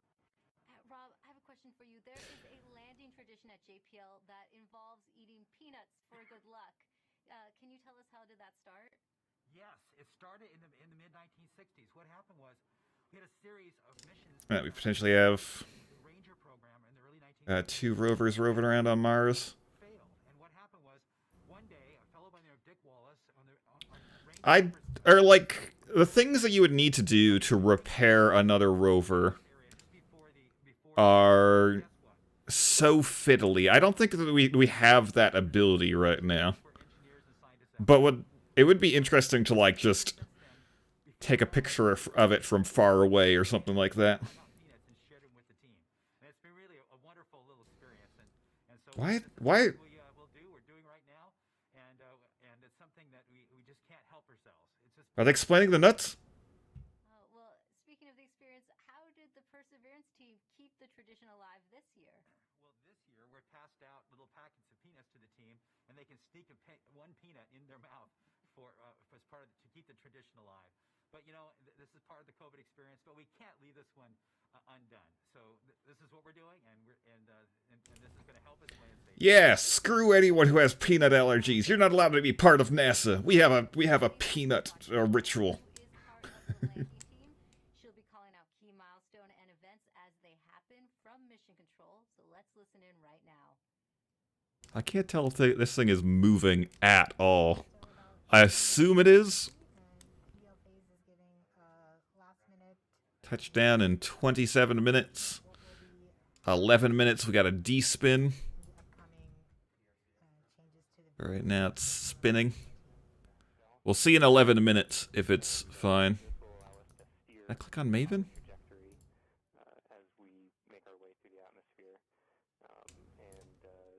Okay, now that things have slowed or like calmed down a little bit, I want to try running NASA's Eye.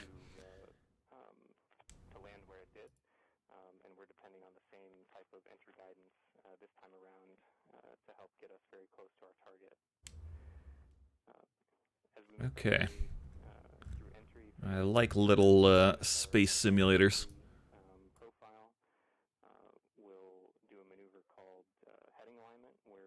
What is this? Oh.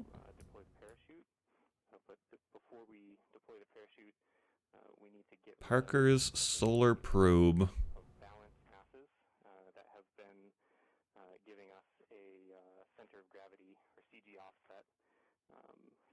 Cool.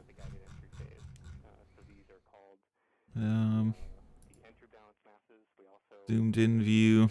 I think I want that view. Zoomed out. Current target. Telling us that we're at the appropriate range to the target to do so. As soon as we deploy those, we will no longer have a CG offset, and we'll be ready to deploy the parachute 17 seconds later. We're now detached. Let's click on the sun. Oh, hot. Okay, we need to get to Mars.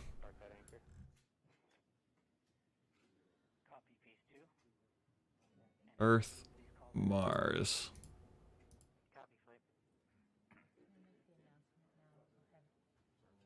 Oh, loading.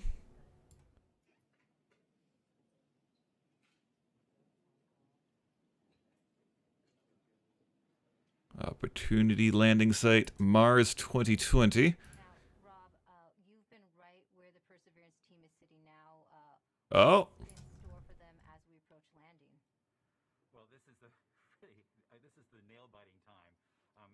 Fortunately, we still have ones and zeros coming, but very soon, as we approach cruise stage separation. I wonder how it's gonna look in this compared to like this thing. This the eyes program seems to be very old. Has a lot of stuff. Oh, I can see it moving.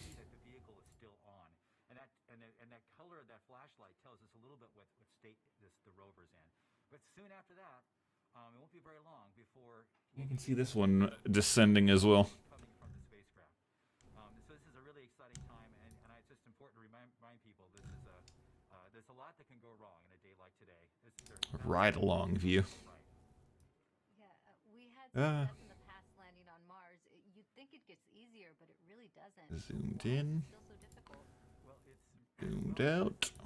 thousands and thousands of things, hundreds of thousands of lines of code. There's 79 pyrotechnic devices. Each have to work perfectly. One critical wire short or one key thing mechanism that doesn't work. It's moving too fast. I can't catch it. Okay, where is the landing site going to be? We each count on each other to find our own mistakes, and we Gonna be that? work very hard to learn from the mistakes of the past. We've had many failures. Remind people, roughly half, I can't get a better view. over history have failed, and so it's that could happen today too. Even though we've had a nice, wonderful string of successes in the United States, it's still still a bit of a gamble that we have hoped that we have erred in the side of luck. It's a giant crater. Is it this crater right here? Could be like any of these. I don't think it's in a dark spot. If we do fail, and something bad happens today, I can tell you we're going. Yeah, all I know is it's a large crater. It's the same. There's so many craters, and they don't seem that large from this view, but any one of them could be massive. And NASA allow, we will try again. As we always do, we will learn from our mistakes. Toggle the floodlight. We could be looking at today. Well, there's things like one of the key stressful elements for all of us is parachute inflation. But just even separating from the Photo mode. pretty major event. Lots of devices have to work properly. Certainly, the heat shield separation, getting the descent engine started. There's Hide to dock. Simple. 16 Oop.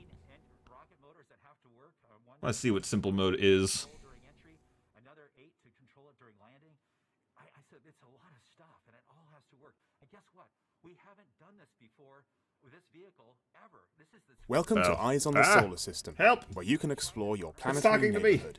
we don't have test pilots to try it out on this planet before the big show.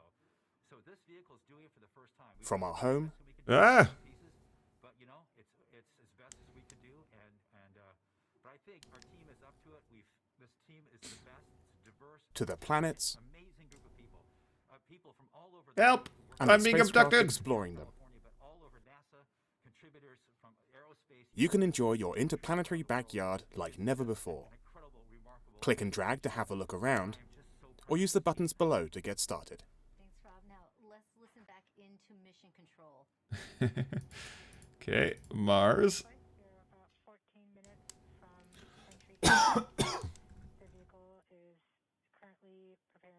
Opportunity. I think I want to go to the advanced one. I don't even see the landing.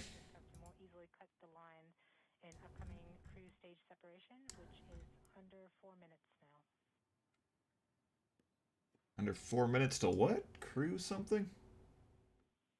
We have now enabled the rover pyro bus. 4 minutes till D-spin. Okay.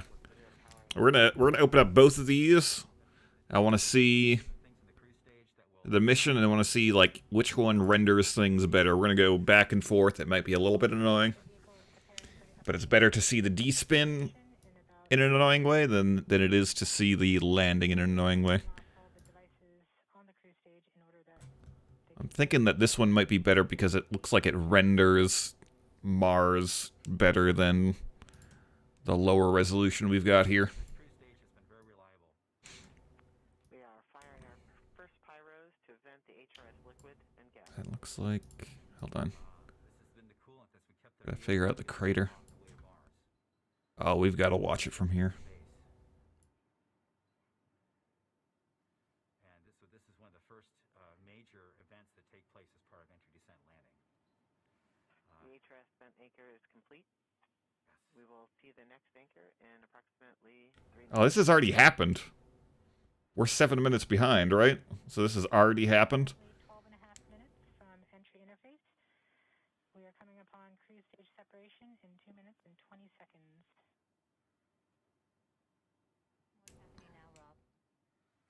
Every single time that I see weird space stuff like launches or stuff like that, I get like butterflies in my stomach and get excited about it. It's irrational. 7 days a week testing this thing for years, and so this is really the culmination of all that work. So this vehicle is getting ready to push that cruise stage away. Once it gets pushed away, the entry system with the rover inside, with the rover still in charge. Oh, but he said cruise stage. He said cruise. Aim it to Mars and prepare for entering the atmosphere.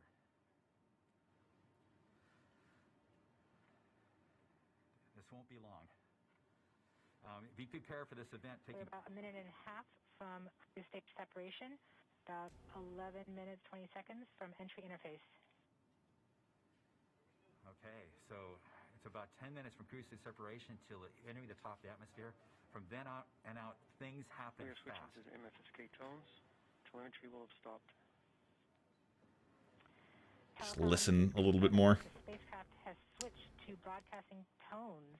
These tones are received directly from Perseverance, but have very limited information content. We won't receive real-time information until about 9-10 minutes from now, once the Mars Reconnaissance Orbiter starts relaying. Okay, 1.5 minutes left till D-spin. We are under 1 minute from cruise stage separation, about 10.5 minutes from entry interface. It's getting exciting. I have to admit, I am quite anxious, but very hopeful that this machine is going to do what we asked it to do. I think those thrusters are going to be the one. Oh, oh. There's no more ones and zeros coming. It's just the vehicle Oh. is still alive. Premature. Wait, hold on. Oh. I saw it first. It was me. I did it. From Perseverance, standing by for cruise stage separation. Is that like a stream delay thing where the NASA stream is like a minute behind?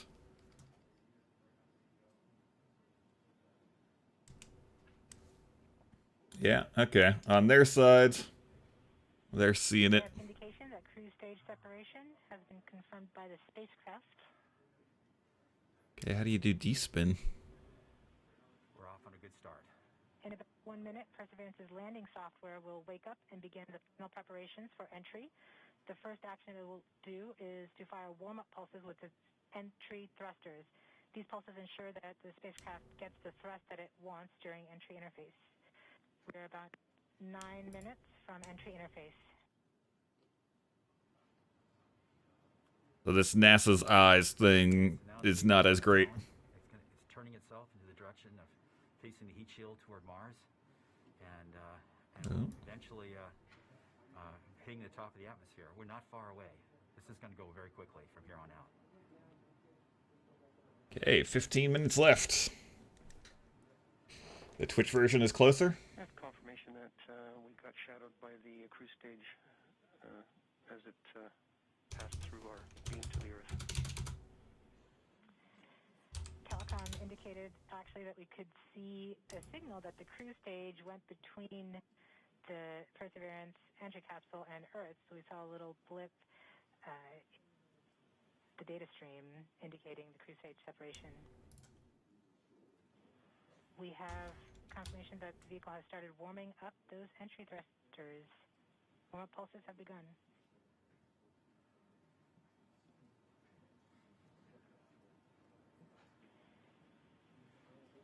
At this point, the spacecraft is trying to stop its spin from the cruise 2 revolutions per minute down to 0, and then we'll turn to its. Oh man, I feel like I want to see that when we're in the. Separate the 2 balance masks that have kept it balanced during all of cruise. This will allow the entry capsule to have lift. Okay, nothing's gonna show there. Let's just swap. We're gonna jump a minute ahead in time. Okay, the vehicle is pointed in the right direction. The thrusters are warmed up and doing their job. And now we've spun down from the 2 revolutions per minute that the vehicle had the whole way to Mars as a spin-stabilized spacecraft. Small thruster. Oh, yeah, I see. Oh, wait. It looks like it stopped spinning on here. Control its orientation and attitude via rockets on the back of that back. Yeah, this thing is no longer spinning. Sorry, DTE from Radio Science from. This web app is so cool. You see the carrier on the downlink? I guess this is like not actually showing any information. It's all just replaying the simulation based on time. For entry interface, we're about 6 minutes and 45 seconds from entry interface. We have confirmation from Greenback that they are receiving direct-to-Earth telemetry via that path. The spacecraft Perseverance is currently transmitting heartbeat tones. These tones indicate that Perseverance is operating normally and has nothing significant to report. This is as expected. We're currently just over 6 minutes from entry interface.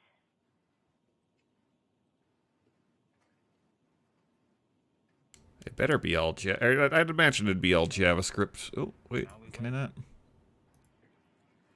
Viewport. To viewport. It'll be very quickly, which is the entry point. It won't be very long before the atmosphere will start getting thicker and thicker. It's going very quickly at a fairly steep angle of 15 degrees into the atmosphere, and as it starts to slow down. Just under, we're about 5.5 minutes from entry interface. We're still receiving heartbeat tones. We expect to continue receiving heartbeat tones until about 5 minutes. Oh, this is the canvas that it's drawing on. Will be no longer in view of our antennas here on Earth. About 90 seconds prior to entry, the Mars Reconnaissance Orbiter. Yeah, it's all drawn on that canvas. And streaming it to Earth in near real time. There are a few expected short outages, such as when we have a plasma blackout or when we enter the peak heating phase. Aside from these outages caused is there a specific library it uses? I'm being annoying about this maybe, but I'm curious. Seconds after landing. A plasma blackout is when the signal from Perseverance isn't strong enough to make it through the superheated, super fast air flowing around the spacecraft all the way down to Earth. Once the temperature drops below that peak heating, we do reacquire the signal from Perseverance. I don't use the minutes from entry interface. Perseverance continues to report heartbeat tones, indicating everything is nominal. Okay, what we're looking for now is they have a camera flying along with it and broadcasting the video. Yeah, I know. No, I was thinking more of like just having a 3D model that actually reflects the real-time data. But yeah. It's cool to have a representation like this. Mars Reconnaissance Orbiter has reported that it's ready to receive the signals from Perseverance. It should be in a few minutes here. We're just flight local 1 from entry interface. NASA stream is about 30-second delayed. Makes sense. They're like streaming it to YouTube. They're streaming it to everything, so it has to go through an ingest server that divides it up between different things. Health and well-being today to keep our nerves under control. Around this time, a second spacecraft, Maven, should begin picking up telemetry from Perseverance and will continue to record that telemetry until several minutes post-landing. We won't get that data for several hours after landing as it's being recorded and then will be forwarded to Earth later. We are continuing to receive heartbeat tones, indicating that everything is nominal. We're currently at about 3 minutes until entry interface. Okay.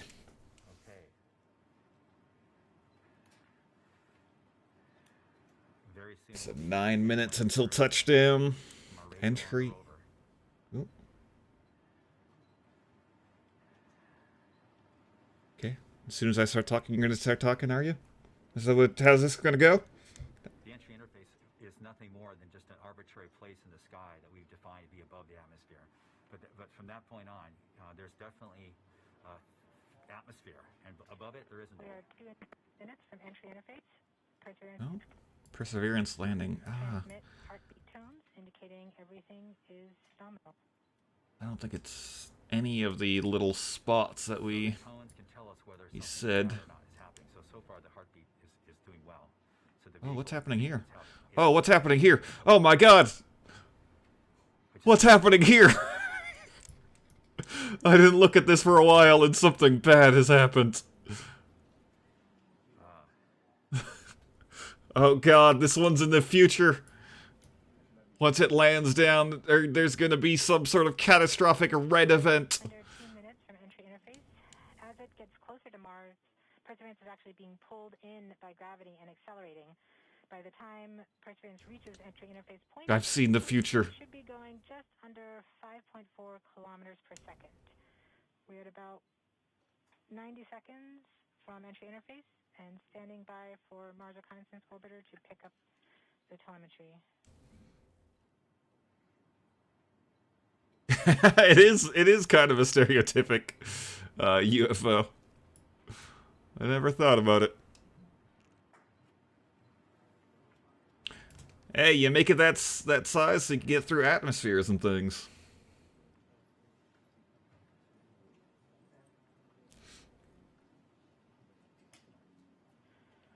We are 1 minute from entry interface. No, we're not. It's about 15 seconds based on their... yeah.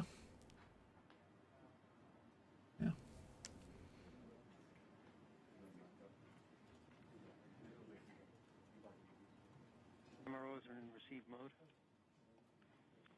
We have confirmation that the Mars Reconnaissance Orbiter is now relaying data from Perseverance. We're about 30 seconds from entry interface. Perseverance is going about 5.2 kilometers per second and is about 190 kilometers altitude above the surface of Mars. Confirm your data flow. I don't know, I feel weird putting another stream as, like, the full screen thing. About seconds from entry interface. 5.3 kilometers per second and an altitude of about Yeah, it is. kilometers from the surface of Mars. Let's watch the velocity number right here and see how quickly it decreases as we go. The velocity's still increasing right now.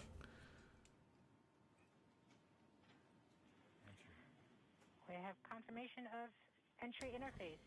Perseverance is currently going 5.3 kilometers per second at an altitude of about 120 kilometers from the surface of Mars. The stream's using real data? Oh. Oh, yeah. Yeah, their thing is different. Now waiting until it begins feeling the atmosphere of Mars slow it down. Once there is enough atmosphere, it will start controlling its path to the landing target.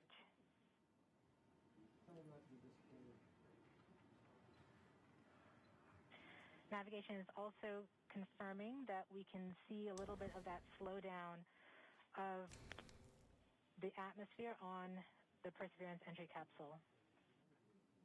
Our current velocity is about 5.36 kilometers per second and an altitude of about 67 kilometers from the surface. How many people are watching this in total? We got 300,000, or no, sorry. We got 150,000 on Twitch, 1.8 million on YouTube, 2 million on YouTube. No one uses Twitch. No one cares about Twitch. 160,000. Perseverance is now performing bank reversals in the atmosphere. These are the steps in order to control its distance to the landing target. Quick, look for someone picking in their nose. Point of maximum deceleration and has indicated that it felt Should have been a YouTube streamer. Earth G's of deceleration. MRO has lock again.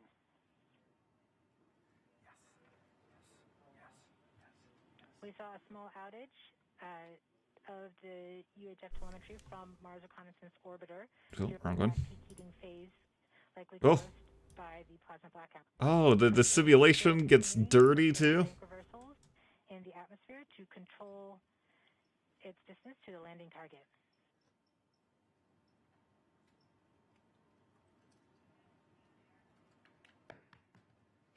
The velocity is descending. Oh. Oh, they have like a high resolution area around the landing site. Cool, cool. Look at this. Why do they keep showing the faces? Yeah, this is what I want. Perseverance is no longer trying to control the distance to Mars, but to the target on Mars, but instead is flying straight to the target.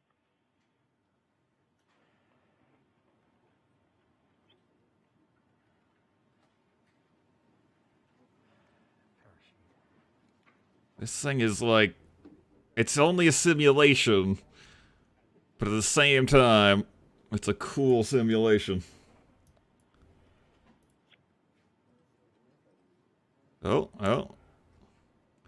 Theirs is also a simulation, I guess. Our current velocity is about 550 meters per second at an altitude of about 15 kilometers. Every time they show faces, I'm going back to this version. Just so you know. MRO's reporting good telemetry log. Oh. We are coming upon the straighten up. We are starting the straighten up and fly right maneuver, where the spacecraft will jettison the entry balance masses in preparation for parachute deploy and to roll over to give the radar a better look at the ground. Spoilers. My simulation is spoiling. Have confirmed that the parachute has deployed, and we are seeing significant deceleration in the velocity. Our current velocity is 440 meters per second at an altitude of about 12 kilometers from the surface of Mars. Oh, they didn't show it deploying.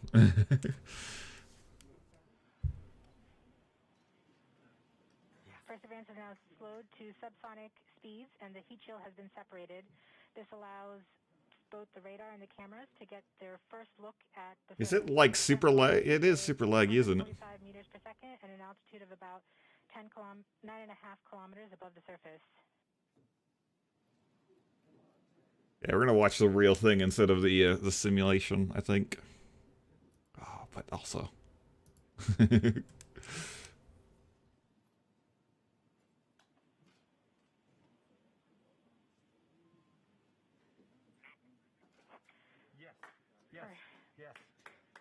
Perseverance now has radar lock on the ground. Current velocity is about 100 meters per second, 6.6 kilometers of the surface. Perseverance is continuing to descend on the parachute. Cursor on screen, hold hands. Initialization of terrain relative navigation and subsequently the priming of the landing engines. Our current velocity is about 90 meters per second at an altitude of 0.2 kilometers. Show it! Show it!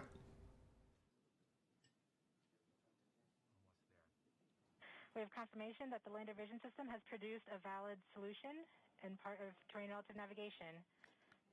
Ooh.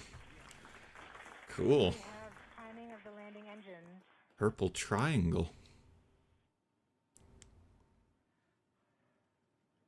Current velocity is 83 meters per second at about 2. Illuminati, Illuminati. Oh god. Mars. We have confirmation that the back shell has separated. We are currently performing the divert maneuver. Current velocity is about 75 meters per second at an altitude of about 1 kilometer off the surface of Mars. I guess it's laggy because that's the resolution of the, or like the frame rate of the data that they're getting. It just jolts. 30 meters per second, altitude of about 300 meters off the surface of Mars. That looks very concerning, though. It's a bumpy ride. Strap in, chat. We're gonna touch down. Accordion, which means we are conducting the sky crane, about to conduct the sky crane maneuver.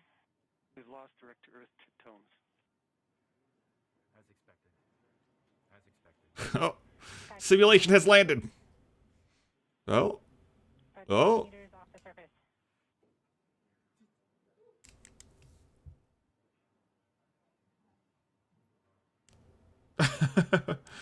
We're getting signals from MRO. UHF is good. We're totally watching the simulation. Touchdown confirmed. Perseverance safely. Woo! Ready to begin seeking the sands of past life. Geek praise.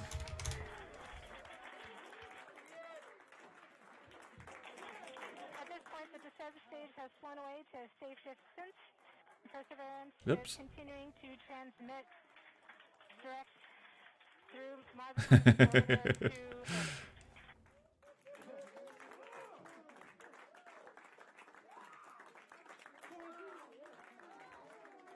Hey, wait! They touched hands! They touched hands! Arrest them all! Arrest all of them! Breaking COVID rules. Reports they're still getting telemetry from the lander. Everyone is COVID now. Alright, all stations. We got it. Touchdown confirmed. We're gonna wait for the images. This is so exciting. The team is beside themselves. It's so surreal. Stay tuned. We might get some pictures.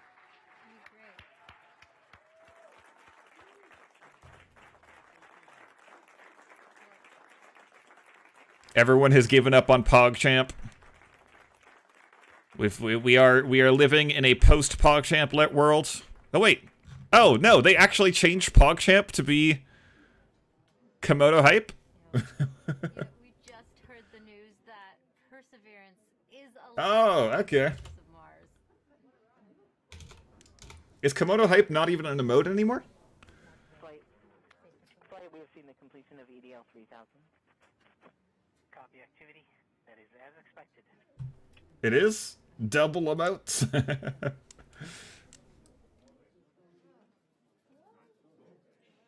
Alright, chat. Alright, chat. Let's roll back in time. Replay. Like to,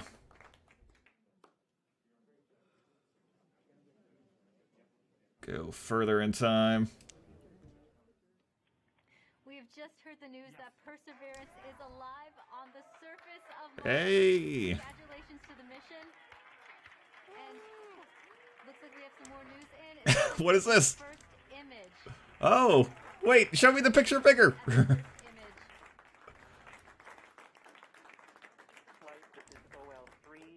Bigger! The target point on the map when you are ready. We are ready. Someone maximize that window!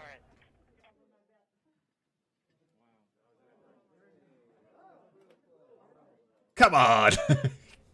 At least they're all seeing the small or the small image. This is Mars for ants.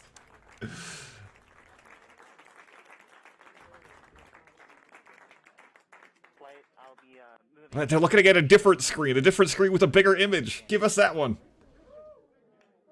Oh, there we go. Yeah. Has just put the first image from Perseverance on the surface of Mars. Now it comes from the engineering cameras, known as the Hazard camera. This camera is mainly used to help the rover drive safely around Mars, and we will get higher resolution. We're all excited for something that happened 7 minutes ago.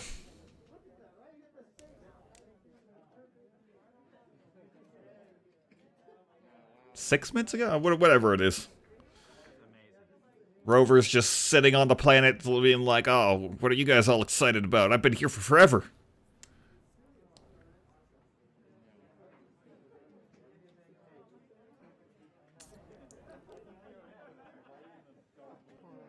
Steve?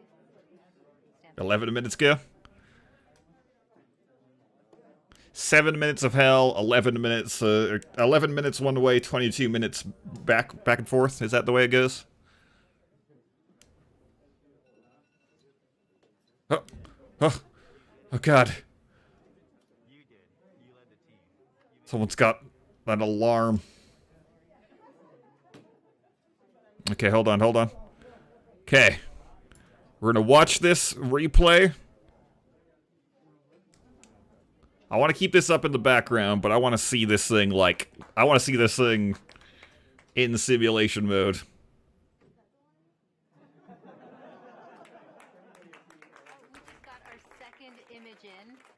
Ooh. Is in. Oh yeah, better rocks. Okay, these we have a camera in the front and rear of the they're near the ground, so these are pretty. Woo! We're going in solitaire mode. They're a little dirty because we've got glass covers over these cameras. But we took these seconds after landing, so there's still dust in the air from our landing event. So this is happening. This happened just seconds ago. Just arrived. And third picture. And we even know where we landed. This is the most amazing thing. The vehicle has told us where it's landed because it figured it out. This is a sign. NASA works. NASA works. And when we put our arms together and our hands together and our brains together, we can succeed. This is what NASA does. This is what we can do as a country. On all of the problems we have, we need to work together to do these kinds of things and make success happen.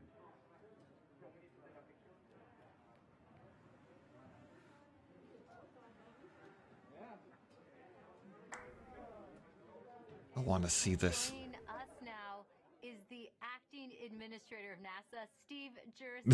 Steve, welcome and congratulations. No, NASA works. It's like this is what we can do if we put everything together. It's like two separate thoughts. Rover on Mars.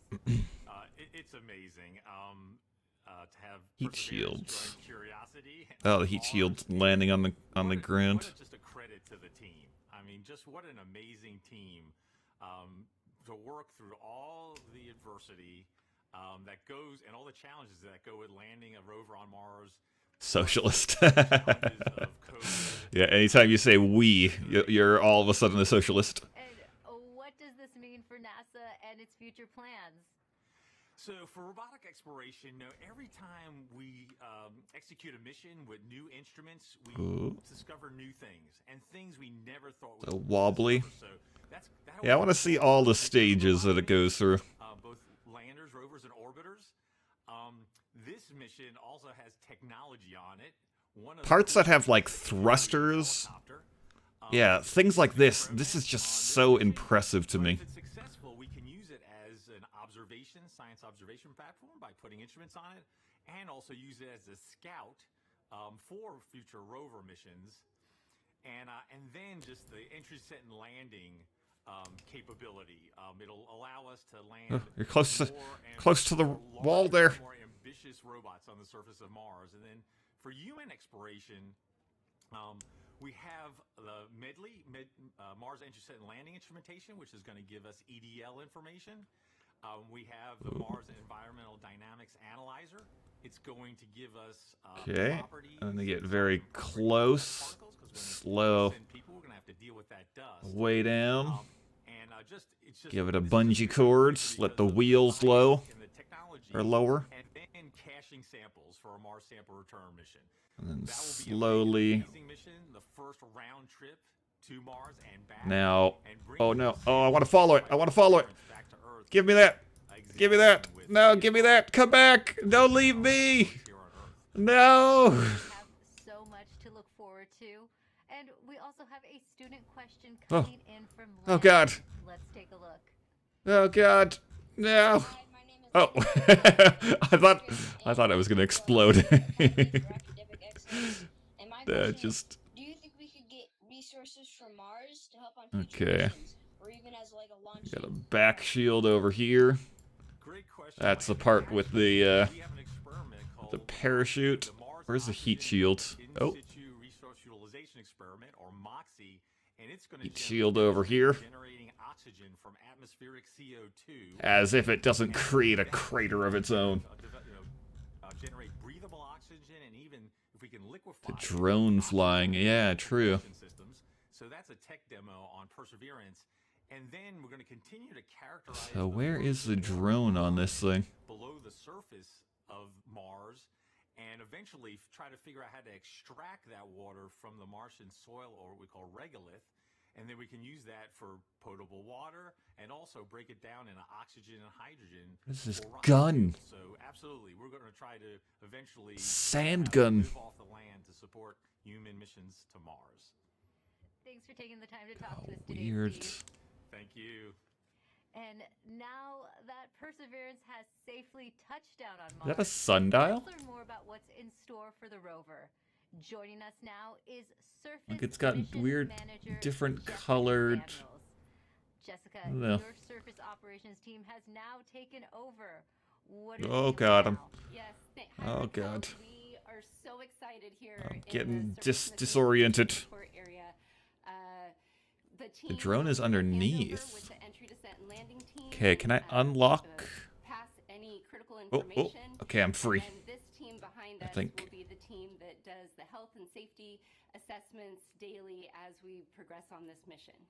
And what do the upcoming weeks look like for your team? Ah. So as we enter Mars time, I don't think I have the ability to do that. team will be working overnight while the rover is Can't asleep. go underneath it. The ground stops me. The initial checkouts of our key rover functions. Yeah, okay, that's a cool way to do it. So then at that point the drone is a drone like a disposable sort of thing? Like it wouldn't be able to easily charge. I guess it could land and then you could drive over top of it and pick it up again. Try to charge it up and go for a second run. Can you tell me what's it like living on Mars time? It's a little bit like constantly Has a solar panel and batteries. Okay. changing your time zone. The rover, on Earth, the rover wakes up at the same time every day, but on Earth that's 40 minutes later. So the team is going to be shifting our work schedule by 40 minutes as we come into work over the next few weeks. So it'll be exciting and some late nights, but we're also excited and. Who needs a rover? Look, I am a rover. I can explore wherever I want to. Question for you. This is Oh, well. Sophia's video. Hi, my name is Sophia. Okay, let's see what happened here. For NASA is how's Perseverance gonna survive? And here's a drawing that I made from Perseverance thinking about Earth. Thank you. How's Perseverance going to survive? Perseverance survives. It's played a lot of survival games. Source, that charges its batteries overnight while it sleeps, and it keeps heaters on so that all of our critical electronics can stay warm, as well as our mechanism. But it's really survived by the team that performs the health and safety assessments every day and communicates with. I need to the rover, get back to make Mars. sure that she's doing okay. Well, thanks for your time, Jessica, and good Where's luck Mars? living on Mars time. Thank you. Should be fun. Let's head back to Marina Okay. as she gives us a sneak peek into the Community future. landing sites. Even. Oh, is it gone now? Much, Raquel. It's definitely bustling behind me. It's not quiet like it was just 20 minutes ago. I think And it's gone. congrats to the whole team. What an amazing accomplishment. Mike Watkins is the director of NASA's Jet Propulsion Laboratory. He was the mission manager during the Curiosity rover. Yeah, I don't see wherever the marker is. I think what happened, the reason that it went all weird and inverted is because since this is a lower resolution model, it went past the plane as we were following it and then went out of existence, so we just got stuck on the inside of the planet. I wanted to click on. Let's go with the bright side, the opportunity landing site. Can I click on that? No. Can't see the surface of a planet. So really, it's not only doing its own mission, it's setting us up for a series of missions and to bring those samples back. And a lot of the effort to develop the rover was specifically designed, for Sunburn? the sampling and caching system. It's one of the most complex robotic systems ever made, and having it down safely means Mars sample. His nose looks painful. Right on course, and we are moving forward. Wonderful. Now, JPL has a long history with robotic space exploration. Why do you think it's so important to continue to push those boundaries? There's a lot of reasons. I mean, obviously, for places that are far away, Mask burn? even farther away, like Europa. Right now, robotic exploration is the only way. Would your mask really move up and down on your nose so much? Habitable environments. In the case of Europa, maybe it's even still habitable. And we're not ready to go there with astronauts yet, but the robots are ready to go there. And so we always, Focus. are forerunners and pathfinders. Sorry, I put the cursor in front of his eyes, so they're looking inward a little bit. It's not his fault. And arms there in the form of a robot, and it is just fantastic to be able to do that and to learn from each rover. Yeah. Learn from the science and the engineering and make the next one better and make more and more discoveries. And every time we do one of these missions, That's why I say sunburn. Because his nose, and maybe that spot on his forehead also looks like it's burnt. It does look exciting. Now, as director of JPL, what would you like to say to those teams right now celebrating?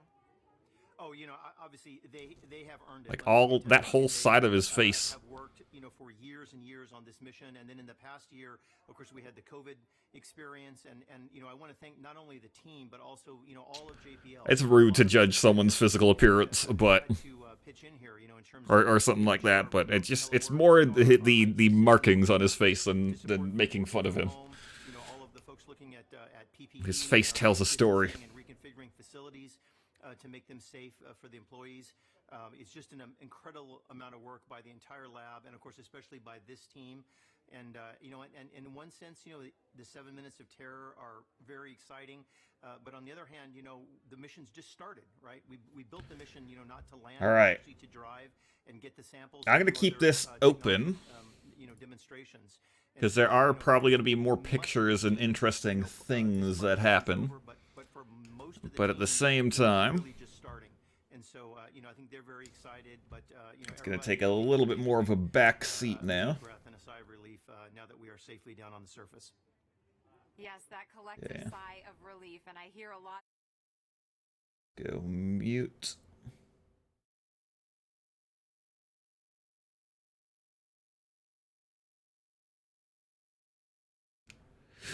It is getting late, though. Go game sort. Wait, what? Why is the timer wrapped back around? Why does the timer say such a large number? What has happened on the timer?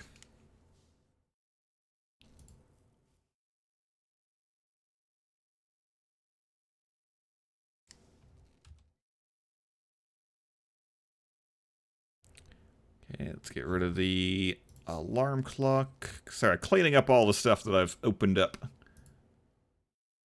Yeah, another 23 hours, and I don't know what that timer's... Do I even have SNAS open? Yeah, there it is.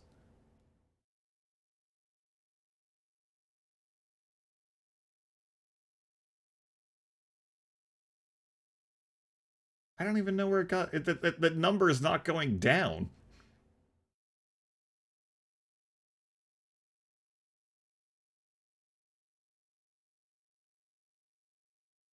Strange.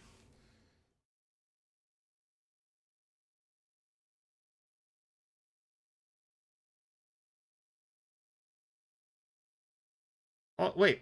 Everything's messed up in my SNAS. It says that we've only been streaming for an hour and 45 minutes. That's why I felt like you know what? We are going to call it a night in terms of streaming. I thought we'd only been streaming for like less than 2 hours. But we've been going for 3. I need some food. I got to make some chili tonight before my meat goes bad. And try to get to bed at a decent time and try to wake up tomorrow at a decent time. Okay. Chat, I've been looking into seasonal affective disorder lights, SAD lights, or happy lamps, whatever you want to call them. Has anyone in chat actually used one? I was under the impression that, like, happy lamps had some sort of, like, a UV component to help stimulate generation of vitamin D, or something along those lines. And every one that I look into is just, like, these bright, specifically colored LEDs. And I don't know if they're just a scam. Seasonal affective disorder, SAD lamps. Lamps that are designed to... Some of your coworkers use them at work. They work fine. Is it, like, just purely tricking your monkey brain into thinking that there's sunlight? Is that the way that it's supposed to work? I thought it was, like, vitamin D related.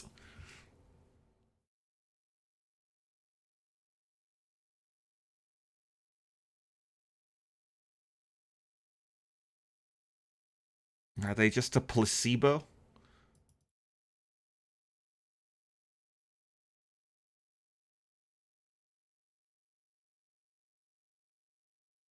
The light is important when indoor all day. So you can photosynthesize, exactly. It is a thing.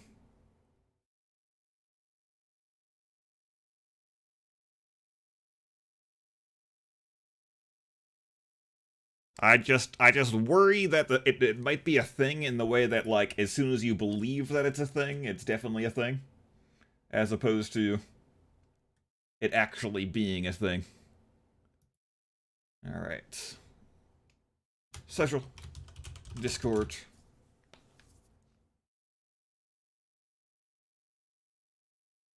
We're gonna call it a night in terms of streaming, though.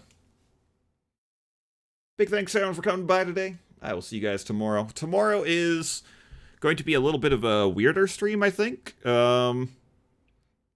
It's Kitty's birthday, and she had mentioned wanting to play, whatchamacallit, or Don't Starve, and potentially some other games, so I might be along for the ride, or something like that. We will see. Don't Starve, Dead by Daylight, Among Us, Uno, Phasmophobia. Weird set of things. But yeah.